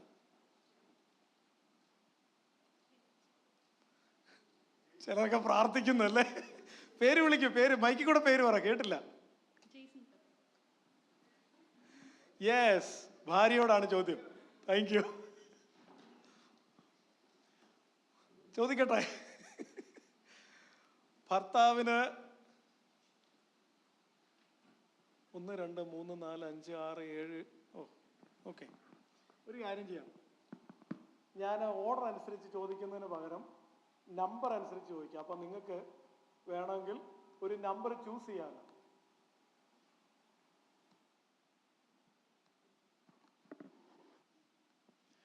ഓക്കെ, 1 മുതൽ 14 വരെയാണ് ഏതെങ്കിലും ഒരു നമ്പർ, ഒന്നൊഴികെ 14 വരെയുള്ള ഏതെങ്കിലും ഒരു നമ്പർ പറയൂ. 6. ഭർത്താവിന് പോകാൻ ഏറ്റവും ഇഷ്ടമുള്ള ഡെസ്റ്റിനേഷൻ. ചോദിക്കരുത്, ഏതെങ്കിലും ഒന്ന് പറഞ്ഞോ. ഇത്രയും നാളുള്ള കുടുംബ ജീവിതത്തിൽ നിങ്ങൾക്ക് മനസ്സിലായത് പറയൂ.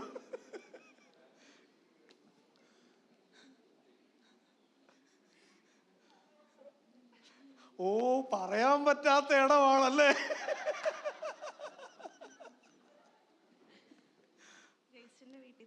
ചേച്ചിന്റെ വീട്ടില്, സ്വന്തം പാരന്റ്സിന്റെ വീട്ടിൽ പോവാന്നുള്ളതാണ് ഏറ്റവും ഇഷ്ടമുള്ള ഡെസ്റ്റിനേഷൻ. അങ്ങനെ തന്നെയാണോ ഭർത്താവേ? ഏകദേശം. ഓക്കെ, രക്ഷപ്പെടുത്തി വിട്ടു. ഓക്കെ, ഭർത്താവിഞ്ഞോ ഏതെങ്കിലും ഒരു ഭർത്താവിന്റെ പേര് വിളിക്കൂ.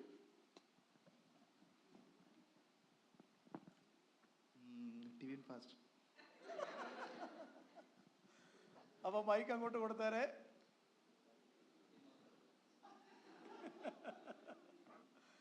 എന്നിട്ട് ഇനി 1ഉം 6ഉം ഒന്നും അലൗഡ് അല്ല.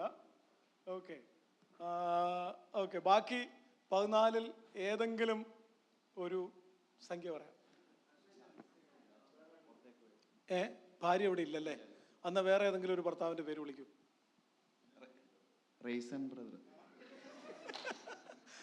ആ മൈക്കൊന്ന് കൈമാറൂ.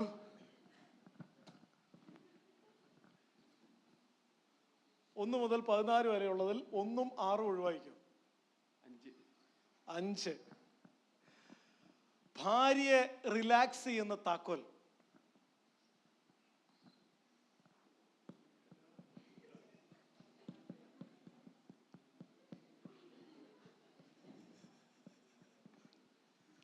ഒന്നും മിണ്ടാതിരുന്നാ മതിയായിരിക്കും അല്ലേ?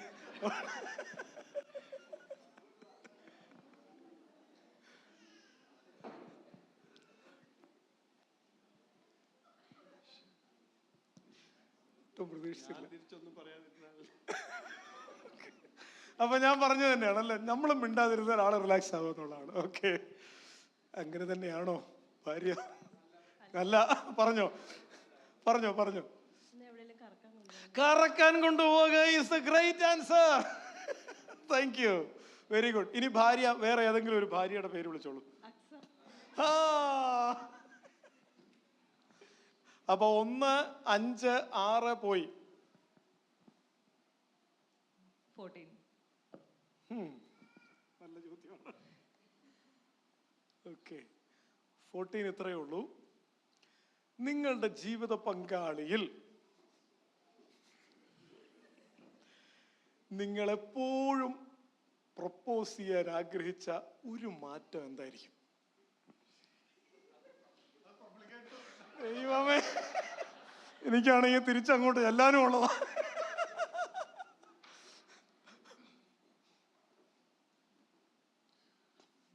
എന്തെങ്കിലും ഒരു മാറ്റം.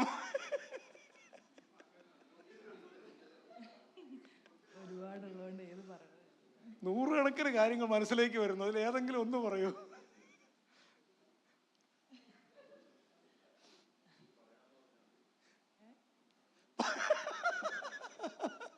ബാക്കിയൊക്കെ എഴുതി കൊടുത്താൽ മതി, പറയാവുന്നത് മാത്രം.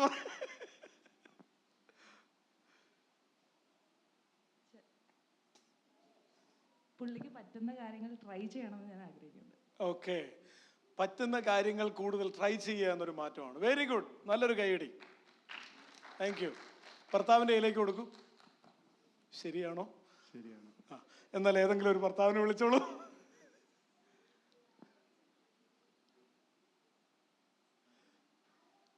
ഏൽപ്പിച്ച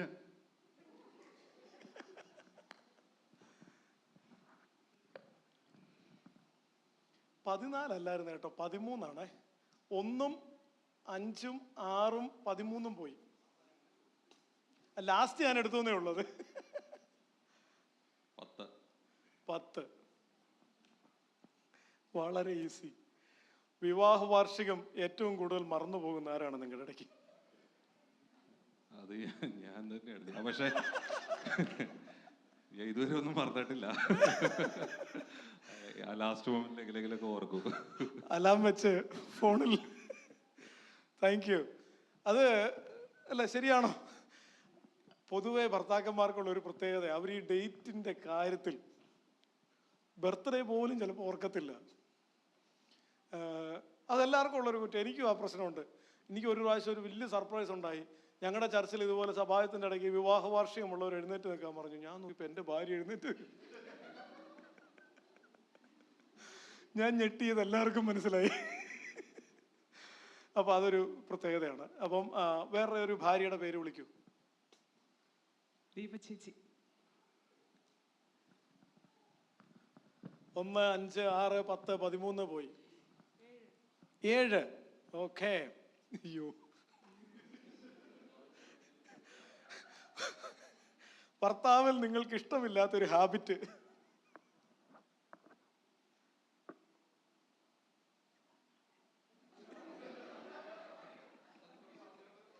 അത് ടോയ്ലറ്റിൽ പോയിട്ടുണ്ടെങ്കിൽ ഞാൻ എപ്പോഴും പറയും അടച്ചു വെക്കണമെന്ന്. അപ്പൊ ബാബുച്ചേട്ടനത് ഇങ്ങനെയുള്ള തുറന്ന് സംസാരിക്കുന്നവരെയാണ് നമുക്ക് ആവശ്യം. അത് പറയണത് ഇഷ്ടമല്ല. അതാണ് ഒത്തിരി ഭർത്താക്കന്മാർക്കുള്ള ഒരു പാഠമാണത്. Thank you, very good. അപ്പൊ ഇനി ലാസ്റ്റ് ഒരു ചോദ്യത്തിനും കൂടെ അല്ലേ, ഒരു സമയം കൊടുക്കാം. ഏതെങ്കിലും ഒരു ഭർത്താവിന്റെ കയ്യിലേക്ക് കൊടുത്തേ. ശരിയാണോ അതോ? എന്നാലും ഒരു ഭർത്താവിന്റെ പേര് വിളിക്കൂ. ജിനു ബ്രദർ. കൊടുത്തോ. 1, 5, 6, 7, 10, 13 പോയി.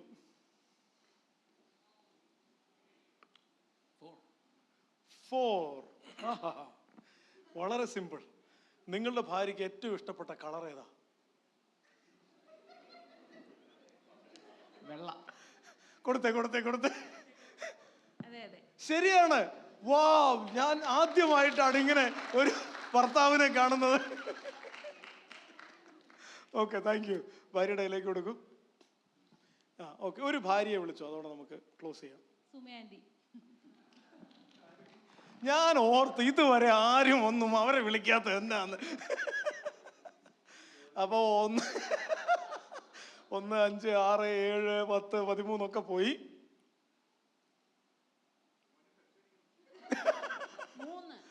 3. വാ, ഭർത്താവിന് what is that your husband love the most? Faith.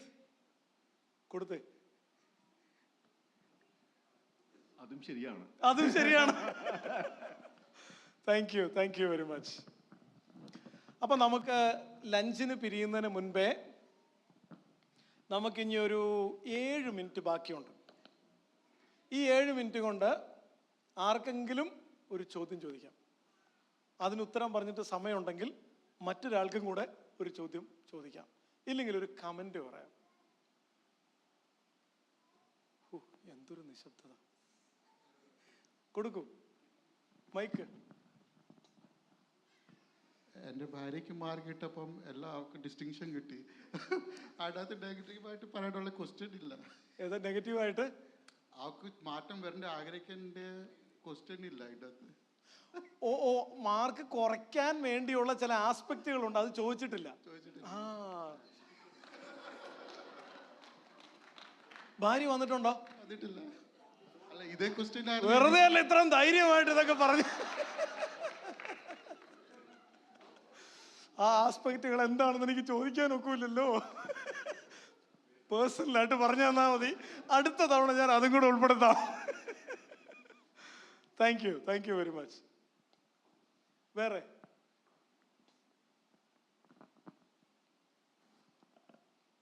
സമയമില്ല. നല്ല ചോദ്യങ്ങൾ ഇങ്ങനെ മനസ്സിൽ കിടന്ന് കറങ്ങുകയാണ്. നിങ്ങൾക്ക് വേണ്ടി ചോദിക്കണമെന്നില്ല, വേറെ ആർക്കും വേണ്ടെങ്കിലും വേണ്ടി ചോദിക്കാം.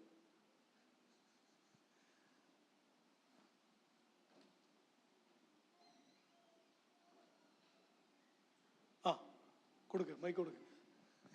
ക്ഷമ പഠിപ്പിക്കാനുള്ള ഒരു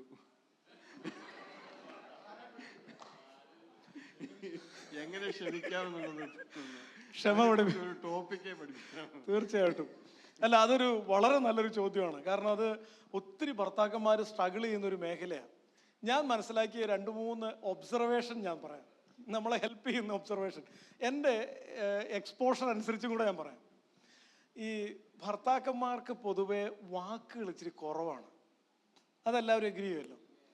ചില ആളുകൾക്ക് ഇപ്പം ശരിക്കും പറഞ്ഞാൽ നമുക്കിപ്പോൾ ഒരു കാര്യം നന്നായിട്ട് വാക്കുകളിലൂടെ എക്സ്പ്രസ് ചെയ്യാൻ പറ്റുമെങ്കിൽ നമുക്കത് പുറത്തേക്ക് കൊടുക്കാമല്ലോ, കൊണ്ടുവരാമല്ലോ. പക്ഷെ ചിലർക്ക് ഇത് വാക്കുകളിലൂടെ പറയാനുള്ള ആ ഒരു ട്രെയിനിങ്ങോ ശീലമോ ഇല്ലാത്തത് കൊണ്ട് അത് ഇമോഷനിലൂടെ പുറത്തേക്ക് വരും. നമ്മൾ ഈ പൊതുവെ പാരൻറ്റിങ്ങിൽ ഉൾപ്പെടെ പറയാറുള്ളൊരു കാര്യം, നമ്മുടെ മക്കൾക്ക് ഒരു കാര്യം ഇഷ്ടപ്പെട്ടില്ലെങ്കിൽ, നമ്മുടെ മക്കൾക്ക് ദേഷ്യം വന്നെങ്കിൽ, അവർക്ക് സങ്കടം വന്നെങ്കിൽ they have to express it. ഒറ്റയ്ക്ക് പോയിരുന്ന് കുത്തിയിരുന്ന് കരയുമ്പോൾ നമ്മൾ ചെന്ന് പറയണം, കാര്യം എന്താ പറ, പറഞ്ഞേ, ആ വാക്കുകളൊന്ന് പോരട്ടെ, പറ, എന്തിനെ കുറിച്ചാണ്, അതിലെന്താണ് നിനക്ക് ഹേർട്ട് ചെയ്തത്. അപ്പോൾ നമ്മളിങ്ങനെ സ്ഥിരമായിട്ട് നമ്മുടെ മക്കളെ കോച്ച് ചെയ്താൽ അവർക്കൊരു ശീലം ഉണ്ടാകും, ഹേർട്ടായാൽ പറയും. ചില ആളുകളെ കുറിച്ച് നിങ്ങൾ കേട്ടിട്ടുണ്ടോ? അവർക്ക് ഹേർട്ടായാൽ നന്നായിട്ട് അവർ ആ കാര്യത്തെ അങ്ങ് അവതരിപ്പിക്കും. വേറെ ചിലർ ഇത് മനസ്സിൽ വെച്ചുകൊണ്ടിരിക്കും തോറും, വെറുതെ അല്ല വേദോസം പറയുന്നത്, സൂര്യൻ അസ്തമിക്കുവോളം ഈ കോപത്തിന്റെ പ്രശ്നം എന്നാന്ന് വെച്ചാൽ ഇത് എത്രത്തോളം എക്സ്റ്റെൻഡ് ചെയ്യുമോ അത്രത്തോളം ഇത് ഇൻഫെക്ഷൻ ആയിക്കൊണ്ടേയിരിക്കും. എന്നിട്ട് ഇത് പതുക്കെ പതുക്കെ പതുക്കെ ഇങ്ങനെ ഇരുന്ന് ചൂടായി ബാറ്ററിയുടെ കാര്യം പറഞ്ഞ പോലെ അതിൻ്റെ ഒരു കപ്പാസിറ്റി കഴിയുമ്പോൾ ഭും എന്നൊരു പൊട്ടിത്തെറിക്കലാണ്. ആ കോപമാണ് സാധനം വലിച്ചെറിയുക, ഹേർട്ട് ചെയ്യുക, ഫിസിക്കൽ അറ്റാക്ക് ചെയ്യുക. ഒന്ന്. അപ്പം നമുക്ക് ദേഷ്യം കൺട്രോൾ ചെയ്യാനുള്ള strategy number 1, learn to use as many words as possible to express your feelings. എന്ന് വെച്ചാൽ ഷാർപ്പായിട്ടുള്ള വേർഡ്സ് അല്ല ഞാൻ ഉദ്ദേശിച്ചത്. എൻ്റെ ദൈവമേ, ചില ആൾക്കാർ ദേഷ്യം വന്നാൽ നമ്മൾ പറയത്തില്ലേ, അറിഞ്ഞ് ഉപ്പ് തയ്ക്കുന്നൊരു പറച്ചിലുണ്ട് മലയാളത്തിൽ. ആ വാക്കല്ല, എത്രത്തോളം അതിനെ നമുക്ക് വിശദമായിട്ട് ഡിസ്കസ് ചെയ്യാൻ പറ്റുമോ അതൊന്ന് ശ്രമിക്കുക എന്നുള്ളതാണ്. നമ്മൾക്ക് ഇന്റേണലൈസ് ചെയ്യാതെ അതിനെ സംസാരിക്കുക. അടുത്തത് ഒരു വാക്ക് ഞാൻ പറയാം, അതിൻ്റെ പേര് self differentiation. Self differentiation. Self differentiation എന്ന് പറയുന്ന ഒരു വാക്ക് ഞാൻ ആദ്യം പറഞ്ഞ ട്രയാങ്കുലേഷൻ എന്ന വാക്ക് പോലെ നമ്മുടെ ഫാമിലി കൗൺസിലിങ്ങിൽ വളരെ ഇമ്പോർട്ടൻ്റ് ആയിട്ടുള്ളൊരു വാക്കാണ് സെൽഫ് ഡിഫറൻസിയേഷൻ. സെൽഫ് ഡിഫറൻസിയേഷൻ എന്ന് പറഞ്ഞാൽ നമുക്ക് വേണമെങ്കിൽ നമ്മുടെ ബ്രെയിനിൽ നിന്നും സംസാരിക്കാം, നമ്മുടെ ഇമോഷനിൽ നിന്നും സംസാരിക്കാം. So the ability to differentiate between the logic and emotion, that is self differentiation. Like for example, when we are hurt, when we respond in our emotional level, we might end up hurting others. അതിന് പകരം നമ്മളൊരു adult ലെവലിൽ നിൽക്കുക. ഒരു psychologist ഉണ്ട്, Eric burn എന്ന് വിളിക്കും, കേട്ടിട്ടുണ്ടായിരിക്കാം. Transaction analysis എന്ന് പറഞ്ഞ ഒരു പുതിയൊരു ആശയം മുന്നോട്ട് വെച്ചൊരു മനുഷ്യനാണ്. അദ്ദേഹം പറഞ്ഞു വരുന്നത്, നമ്മുടെ എല്ലാം ഉള്ളിൽ 3 ടൈപ്പ് ഈഗോ ഉണ്ട്. Adult ego, child ego, parent ego. പുള്ളി അതിനെ വിളിക്കുന്ന ഈഗോ സ്റ്റേറ്റുകളെന്ന്. ഇപ്പൊ ഞാൻ നിങ്ങളോട് ചോദിച്ചു, സമയം എത്രയായി? ഞാൻ ഒരു പ്രശ്നമില്ലാത്തൊരു ചോദ്യമല്ലേ അത്, സമയം എത്രയായി? അപ്പൊ നിങ്ങൾ പെട്ടെന്ന് അതിനെടുത്തു, ക്ലാസിൻ്റെ ഇടയ്ക്ക് സമയം എത്രയായെന്ന് എന്നോട് ചോദിച്ചു. പുള്ളി വിചാരിച്ചത് ഞാൻ അറ്റൻഡ് ചെയ്യാതിരിക്കുകയാണ്, അതുകൊണ്ടാണ്. ഇത്രയും ആളുകൾ ഉള്ളതിൻ്റെ അടുത്ത് എന്നോട് തന്നെ ചോദിച്ചല്ലോ. അല്ലേലും ഇങ്ങനെയാ, ഞാൻ എവിടെ ചെന്നാലും എനിക്ക് പണി കിട്ടും. അതൊരു ചൈൽഡാണ് അല്ലേ? ചൈൽഡാണല്ലോ പെട്ടെന്ന് എല്ലാം ഇങ്ങനെ ഇമോഷൻ ചെയ്ത്, അല്ലേലും എനിക്കറിയാം എന്നെ തന്നെ ഉദ്ദേശിച്ചത്. ചൈൽഡ് അല്ലേ അത്? അപ്പം ഞാൻ പറഞ്ഞത് ഹിറ്റ് ചെയ്ത് നേരെ ചൈൽഡ് ഈഗോ സ്റ്റേറ്റില്ല. പുള്ളിക്ക് വേണമെങ്കിൽ അതേ ഈഗോ സ്റ്റേറ്റിൽ എന്നോട് വർത്താനം പറയാം, സാർ ഇങ്ങനെ എന്നോട് ചെയ്തിരുന്നായിരുന്നു കേട്ടോ. അപ്പോൾ അത് ചൈൽഡ് ഈഗോ സ്റ്റേറ്റാണ്. അതിന് പകരം പുള്ളി ചിലപ്പോൾ എന്ത് ചെയ്യുന്നറിയാം, നേരെ പാരന്റ് ഈഗോ സ്റ്റേറ്റിൽ പോയിട്ട് എൻ്റെ ചൈൽഡ് ഈഗോ സ്റ്റേറ്റിലേക്ക് അറ്റാക്ക് ചെയ്യും. അതായത് പുള്ളി നേരെ കയറി പാരന്റ് ഈഗോ സ്റ്റേറ്റിൽ കയറിയിട്ട്, അതെന്നാ കയ്യിൽ വാച്ചില്ലേ, അപ്പൊ എനിക്കിട്ട് തിരിച്ചിങ്ങോട്ട്. അപ്പൊ എനിക്ക് 2 ഓപ്ഷനുണ്ട്. വേണമെങ്കിൽ എനിക്കും ചൈൽഡ് ഈഗോ സ്റ്റേറ്റിൽ അതിനിടയ്ക്ക്, എന്റെ ദൈവമേ നിരുപദ്രവമാരോ ചോദ്യം ചോദിച്ചതിന് ഇങ്ങനെയൊക്കെയാണ് പെരുമാറുന്നത്, അയ്യോ എന്ത് ചർച്ച ഇത്, ഇരിക്കുന്നവരുടെ ഭീകര ജീവികളാണല്ലോ, ഒരു റെസ്പെക്റ്റും ഇല്ലാതെ, ഞാൻ അറ്റ്ലീസ്റ്റ് ഒരു ക്ലാസ് എടുക്കുന്നയാളല്ലേ. അപ്പൊ ഞാൻ തിരിച്ച് പാരന്റ് ഈഗോ സ്റ്റേറ്റിൽ വേണമെങ്കിൽ പ്രതികരിക്കാം, ചൈൽഡ് ഈഗോ സ്റ്റേറ്റിൽ തിരിച്ചു പറയാം. ഇതിന്റെ പേര് ക്രോസ്ഡ് ട്രാൻസാക്ഷൻ. ശരിക്കും വേണ്ടിയത് കോംപ്ലിമെന്ററി ട്രാൻസാക്ഷനാണ്. അവിടെ നമ്മുടെ ഈ ദേഷ്യം മാറ്റാൻ പറ്റും. നമ്മളോടൊരാൾ ചോദിച്ച ആ ചോദ്യത്തിന് ചോദിച്ച അതേ ലെവലിൽ നിന്നോടുള്ള ഒരു ഉത്തരവുണ്ട്. ഇങ്ങോട്ടും മാറുന്നില്ല, അങ്ങോട്ടും മാറുന്നില്ല. അപ്പൊ അതൊരു ആശയമാണ്. അപ്പൊ ഞാൻ പറഞ്ഞു വന്നത്, സെൽഫ് ഡിഫറൻസിയേഷൻ എന്ന് പറയുന്നത് ഇമോഷനെ വേർതിരിച്ച് നമ്മുടെ ലോജിക് ലെവലിൽ എത്രത്തോളം വർത്താനം പറയാൻ നമുക്ക് സ്വയം ട്രെയിൻ ചെയ്യാമോ അത്രത്തോളം നമ്മുടെ കോപത്തെ നമുക്ക് ജയിക്കാൻ പറ്റും. വേറൊന്ന്, ജെന്യുവിൻ സ്പിരിച്വാലിറ്റി. ജെന്യുവിൻ സ്പിരിച്വാലിറ്റി എന്ന് പറയുമ്പോൾ ഞാൻ ഉദ്ദേശിക്കുന്നത്, എൻ്റെ അകത്ത് ക്രിസ്തു വന്ന് ഞാനില്ലാതായി ക്രിസ്തു എന്നിൽ രൂപപ്പെടുന്ന ഒരു അനുഭവമുണ്ട്. When Christianity becomes my life, Christ gets infilled in me, my ego is emptied. In that space, Christ fills in. അതൊരു വലിയ പ്രൊസീജിയറാണ്. അതിന് കർത്താവ് നമ്മളെ ഇടിച്ച് ഒടച്ച് ഇല്ലാതാക്കേണ്ട വരും. അതിന് നമ്മൾ അലവ് ചെയ്യേണ്ടി വരും ചിലപ്പോൾ. ഞാൻ ഒരു എക്സ്പീരിയൻസ് പറയാം. ഭക്ഷണത്തിന് സമയമായി എന്നാലും ഞാൻ ഒരു പ്രാവശ്യം എൻ്റെ ചർച്ചിൽ ഒരു ഫാമിലി ഉണ്ട്. അപ്പോൾ അവർ വളരെ ഫിനാൻഷ്യലി ഒക്കെ സ്ട്രഗിൾ ചെയ്യുന്നൊരു ഫാമിലിയും അങ്ങനത്തെ ഒരു ഫാമിലി. അപ്പോൾ അവർ എന്നോട് പറഞ്ഞു, പാസ്റ്ററെ, മോളെ കെട്ടിച്ചു വിട്ട വീട്ടിൽ നല്ല പ്രശ്നങ്ങളാണ്. അപ്പോൾ അവർ ഡിമാൻഡ് ചെയ്തിരിക്കുന്നത് ഞങ്ങൾ രണ്ടുപേരും, അപ്പനും അമ്മയും, നിങ്ങളുടെ പാസ്റ്ററേയും കൂട്ടി ഇവിടെ വരണമെന്നാണ് ഡിമാൻഡ് ചെയ്തിരിക്കുന്നത്. പാസ്റ്ററെ വരാവോ? അപ്പോൾ ഇത് കേട്ടപ്പോൾ ഞാൻ എന്നോട് തന്നെ പറഞ്ഞു, ഞാൻ ആരാണ്? ഞാൻ ഭയങ്കര ഫാമിലി കൗൺസിലർ അല്ലേ, PhD കാരൻ, TV പ്രഭാഷകൻ, ക്ലാസ് എടുക്കാൻ പോകുന്നയാൾ. പ്രശ്നം പരിഹരിക്കാൻ നമുക്ക് ഈസി ആയിട്ട്, പിന്നെ ഞാൻ പറയാം, നമുക്ക് പോയേക്കാം. അങ്ങനെ ഞാൻ ഇവരെയും കൊണ്ട് അവിടെ ചെന്നു. അവിടെ ചെന്നപ്പം അതൊരു കൊച്ചു ചർച്ച് എല്ലാം ഉണ്ടല്ലോ, നമ്മളിങ്ങനെ വലിയ ആളും അവർ കൊച്ചാൾക്കാരുമായിട്ടുള്ള ഒരു സ്റ്റേജാണ് ഞാൻ കാണുന്നത്. പക്ഷേ ആ പാസ്റ്റർ വന്നില്ല. ഞങ്ങളെ അവിടെ ഇരുത്തി അരമണിക്കൂർ. അത് കഴിഞ്ഞിട്ട് പുള്ളിയും പുള്ളിയുടെ ബ്രദറും കൂടെ കയറി വന്നിച്ച് അവിടെ അങ്ങനെ എല്ലാവരും ഇരിക്കുന്നു. കുറ്റവിചാരണ ആരംഭിച്ചു. ഈ പെങ്കൊച്ചിനെ കുറിച്ച് ആവശ്യമുള്ളതും ഇല്ലാത്തതും ഇങ്ങനെ പറഞ്ഞ് ഇങ്ങനെ തർക്കിച്ച് കയറി വരിക. അപ്പം എനിക്ക് തോന്നുന്നു ഞാനവിടെ ഇങ്ങനെ ഇരിക്കുകയല്ലേ. അപ്പം ഞാൻ കുറേ കഴിഞ്ഞൊരു സ്പേസ് കിട്ടുന്നില്ല. അപ്പം ഞാൻ ഇടയ്ക്ക് കയറി. ഞാൻ പറഞ്ഞു, എക്സ്ക്യൂസ് മീ, ഒരു മിനിറ്റ്. അല്ല, നമ്മൾ ദൈവമക്കളല്ലേ, അപ്പം നമുക്ക് പരിഹരിക്കാൻ പറ്റാത്തത് എന്നാ ഉള്ളതെന്നാണ് ഞാൻ പറയാൻ ഉദ്ദേശിച്ചത്. അപ്പം ഞാൻ പറഞ്ഞു, ഒരു മിനിറ്റ്, നമ്മൾ ദൈവമക്കളല്ലേ എന്ന് പറഞ്ഞ് തീർക്കുന്നതിന് മുമ്പേ ആ പാസ്റ്റർ ബ്രദർ ചാടി എഴുന്നേറ്റ്, ഇരിക്കണം അവിടെ. സത്യം പറഞ്ഞാൽ ഞാനിങ്ങ് ഇരുന്നു പോയി. ഇരുന്ന് കഴിഞ്ഞപ്പോഴാണ് ഞാൻ ഓർത്തത്, എടാ ഞാനിപ്പോൾ എന്തിനിരുന്നു. അടുത്തത് എൻ്റെ ഈഗോ. എഴുന്നേറ്റ് നിന്ന് അവരോട് പറഞ്ഞ്, നിങ്ങൾക്കറിയാവോ ഞാൻ ആരാണെന്ന്? അറിയപ്പെടുന്ന ഫാമിലി കൗൺസിലർ, TV പ്രഭാഷകൻ, ക്ലാസ് എടുക്കാൻ പോകുന്ന, അങ്ങനെ ഇരിക്കുന്ന എന്നോട്. ഇല്ലെങ്കിൽ എൻ്റെ ഈഗോ പറഞ്ഞു, അല്ല നീ തിരിച്ചാത്തേ നാണയത്തിൽ 2 എണ്ണം കൊടുക്ക, നീ പറ ആരോടാണോ നാം വർത്താനം പറഞ്ഞ്. പക്ഷെ പരിശുദ്ധാത്മ അവനോട് പറഞ്ഞു, അപ്പട്ടെ ഇരി, നീ എന്നാ ചിന്തിച്ചേ, നീ ആരാന്ന് അവിടെ ഇരി, കേക്ക്. സത്യം പറഞ്ഞാൽ ഞങ്ങളെ 45 മിനിറ്റും കൂടെ ഫ്രൈ ചെയ്തു. അത് എന്നെ മിണ്ടാൻ സമ്മതിച്ചില്ല പരിശുദ്ധാത്മാവ്. ഇതെല്ലാം ഏറ്റെടുത്തു, സകലവും സ്വീകരിച്ച് അവസാനം എന്നെ കൊണ്ട് പറയിപ്പിച്ചു കർത്താവ്. തീർച്ചയായിട്ടും ഈ പറഞ്ഞതെല്ലാം ഞങ്ങൾ എഗ്രി ചെയ്തിരിക്കുന്നു, സമ്മതിച്ചിരിക്കുന്നു, എല്ലാം പറഞ്ഞ്. സത്യം പറഞ്ഞ ആ മാനസിക ആഘാതത്തിൽ നിന്ന് ഞാൻ പുറത്തു വരാൻ 3 ആഴ്ച എടുത്തു.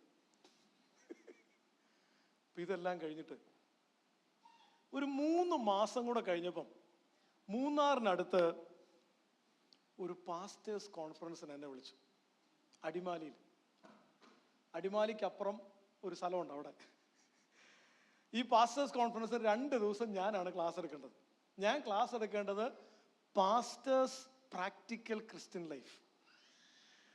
ഞാൻ അവിടെ ചെന്നു, എന്നെ ഭയങ്കര ആകാശത്തോളം ഇൻട്രൊഡ്യൂസ് ചെയ്തു. അങ്ങനെ ഞാൻ ആദ്യത്തെ സെഷൻ എടുക്കാൻ വേണ്ടി അങ്ങോട്ട് കയറി, ബൈബിളൊക്കെ തുറന്നു. എൻ്റെ പ്രസംഗ പീഠത്തിൽ അല്ലെങ്കിൽ ക്ലാസ് എടുക്കുന്ന അവിടെ നിന്നുകൊണ്ട് ഞാൻ പാസ്റ്റേഴ്സ് ഫാമിലീസ് മാത്രമേ ഇരിക്കുന്നുള്ളൂ. ഞാനിങ്ങനെ തല ഉയർത്തി ആദ്യം നോക്കിയത് എങ്ങോട്ടാണെന്നറിയാവോ? നമ്മുടെ താരം ഇരിക്കുന്ന അവിടെ. നമ്മുടെ പിള്ളേർ സൈക്കിൾ ഓടിക്കാൻ പഠിക്കുമ്പോഴേ താഴെ വീഴത്തില്ലേ, എന്നിട്ട് എഴുന്നേറ്റ് എന്നൊരു ചിരിയുണ്ടല്ലോ, ഇപ്പൊ വീണേനെ എന്ന് പറഞ്ഞുകൊണ്ടല്ലോ ഒരു ചിരിയില്ലേ, ആ ചിരിയുമായിട്ട് പുള്ളി അവിടെ ഇരിക്കുന്നു. ഞാൻ സത്യം പറഞ്ഞ അവിടെ നിന്ന് എന്തോരം കർത്താവിനെ മനസ്സുകൊണ്ട് സ്തുതിച്ചു എന്ന് ഇപ്പോഴും എനിക്കറിയത്തില്ല. അന്ന് ഞാൻ തിരിച്ച് 2 എണ്ണം പറഞ്ഞിരുന്നെങ്കിൽ, അന്ന് ഞാൻ എൻ്റെ ഈഗോ മുഴുവൻ അവിടെ എടുത്തിരുന്നെങ്കിൽ, ഞാൻ 2 ദിവസം ആ സ്റ്റേജിൽ നിന്ന് ഇട്ട വരച്ചനെ. ചിലപ്പോഴൊക്കെ നമ്മുടെ ഈഗോയൊന്ന് തകരണം. അതായത് നമ്മളെന്ന് പറഞ്ഞ ആള് നമ്മൾ ഊതിപ്പൊരിപ്പിച്ചിരിക്കുന്ന ബലൂൺ മാത്രമാണെന്നും ഒരു സൂചി കൊണ്ട് കുത്തിയാൽ നമ്മൾ ഇല്ലാതായെന്നും നമ്മുടെ മനസ്സിൽ ഇടയ്ക്കിടയ്ക്ക് നമ്മൾ പറഞ്ഞാൽ ചിലപ്പോൾ നമ്മുടെ ദേഷ്യത്തെ നമുക്ക് കൺട്രോൾ ചെയ്യാം. കാരണം ഈ ദേഷ്യം നമ്മുടെ സ്വയമാണല്ലോ. അപ്പം ജെന്യുവൻ സ്പിരിച്വാലിറ്റിയാണ് നെക്സ്റ്റ്. ഒരു പോയിന്റും കൂടെ പറഞ്ഞ് അവസാനിപ്പിക്കാം. ദേഷ്യത്തെ കൺട്രോൾ ചെയ്യാനുള്ള അടുത്ത പോകുമ്പോഴേ, സ്ഥിരമായി നിങ്ങൾ ദേഷ്യപ്പെടുന്ന ഒരാളോടാണെങ്കിൽ, ഇപ്പം ലൈക്ക് ഫോർ എക്സാമ്പിൾ നിങ്ങളുടെ മദർ, നിങ്ങളുടെ ഫാദർ, നിങ്ങളുടെ ബ്രദർ, അല്ലെങ്കിൽ നിങ്ങളുടെ കീഴെ ജോലി ചെയ്യുന്ന ഒരാൾ, സ്ഥിരമായിട്ട് ആ വ്യക്തിയോടാണ് നിങ്ങൾ ദേഷ്യപ്പെടുന്നതെങ്കിൽ നിങ്ങളും ആ വ്യക്തിയും കൂടെ ഒന്ന് ഇരിക്കണം, 1-to-1 കോൺവെർസേഷൻ. എന്നിട്ട് എന്തെങ്കിലും ജെനുവിൻ റീസൺ സ്ഥിരമായിട്ട് നിങ്ങളെ ദേഷ്യപ്പെടുത്തുന്നതുണ്ടെങ്കിൽ ആ പോയിന്റ് ഒന്ന് ഡിസ്കസ് ചെയ്തിട്ട് രണ്ടുപേർക്കും പറ്റുന്ന ഒരു എഗ്രിമെന്റിലേക്ക് വരണം. അതിൽ പിന്നെ നിങ്ങളുടെ ഭാഗത്തു നിന്നുണ്ടായ ദേഷ്യം കൊണ്ട് ആ വ്യക്തി ഹേർട്ട് ആയിട്ടുണ്ടെങ്കിൽ ആ വ്യക്തിയോടൊന്ന് ക്ഷമ ചോദിച്ചു നോക്കി. ഒരു 10 പ്രാവശ്യം ദേഷ്യപ്പെടുമ്പോൾ സ്ഥിരമായി ക്ഷമ ചോദിച്ചു നോക്കി, അടുത്ത പ്രാവശ്യം ദേഷ്യം വരത്തില്ല. കാരണം ഇനിയും ക്ഷമ ചോദിക്കാനുള്ളതല്ലേ. അപ്പോൾ അവിടെ അതങ്ങ് ഡൗൺ ആവും. അപ്പോൾ അങ്ങനെ കുറേ പ്രാക്ടിക്കൽ സ്റ്റെപ്പുകൾ നമുക്ക് വേണമെങ്കിൽ ചിന്തിച്ചെടുക്കാൻ പറ്റും. So thank you for that question. അപ്പോൾ നമുക്ക് ഭക്ഷണത്തിന് പിരിഞ്ഞേച്ച് എത്ര മണിക്കാണ് തിരിച്ചു വരുന്നത്?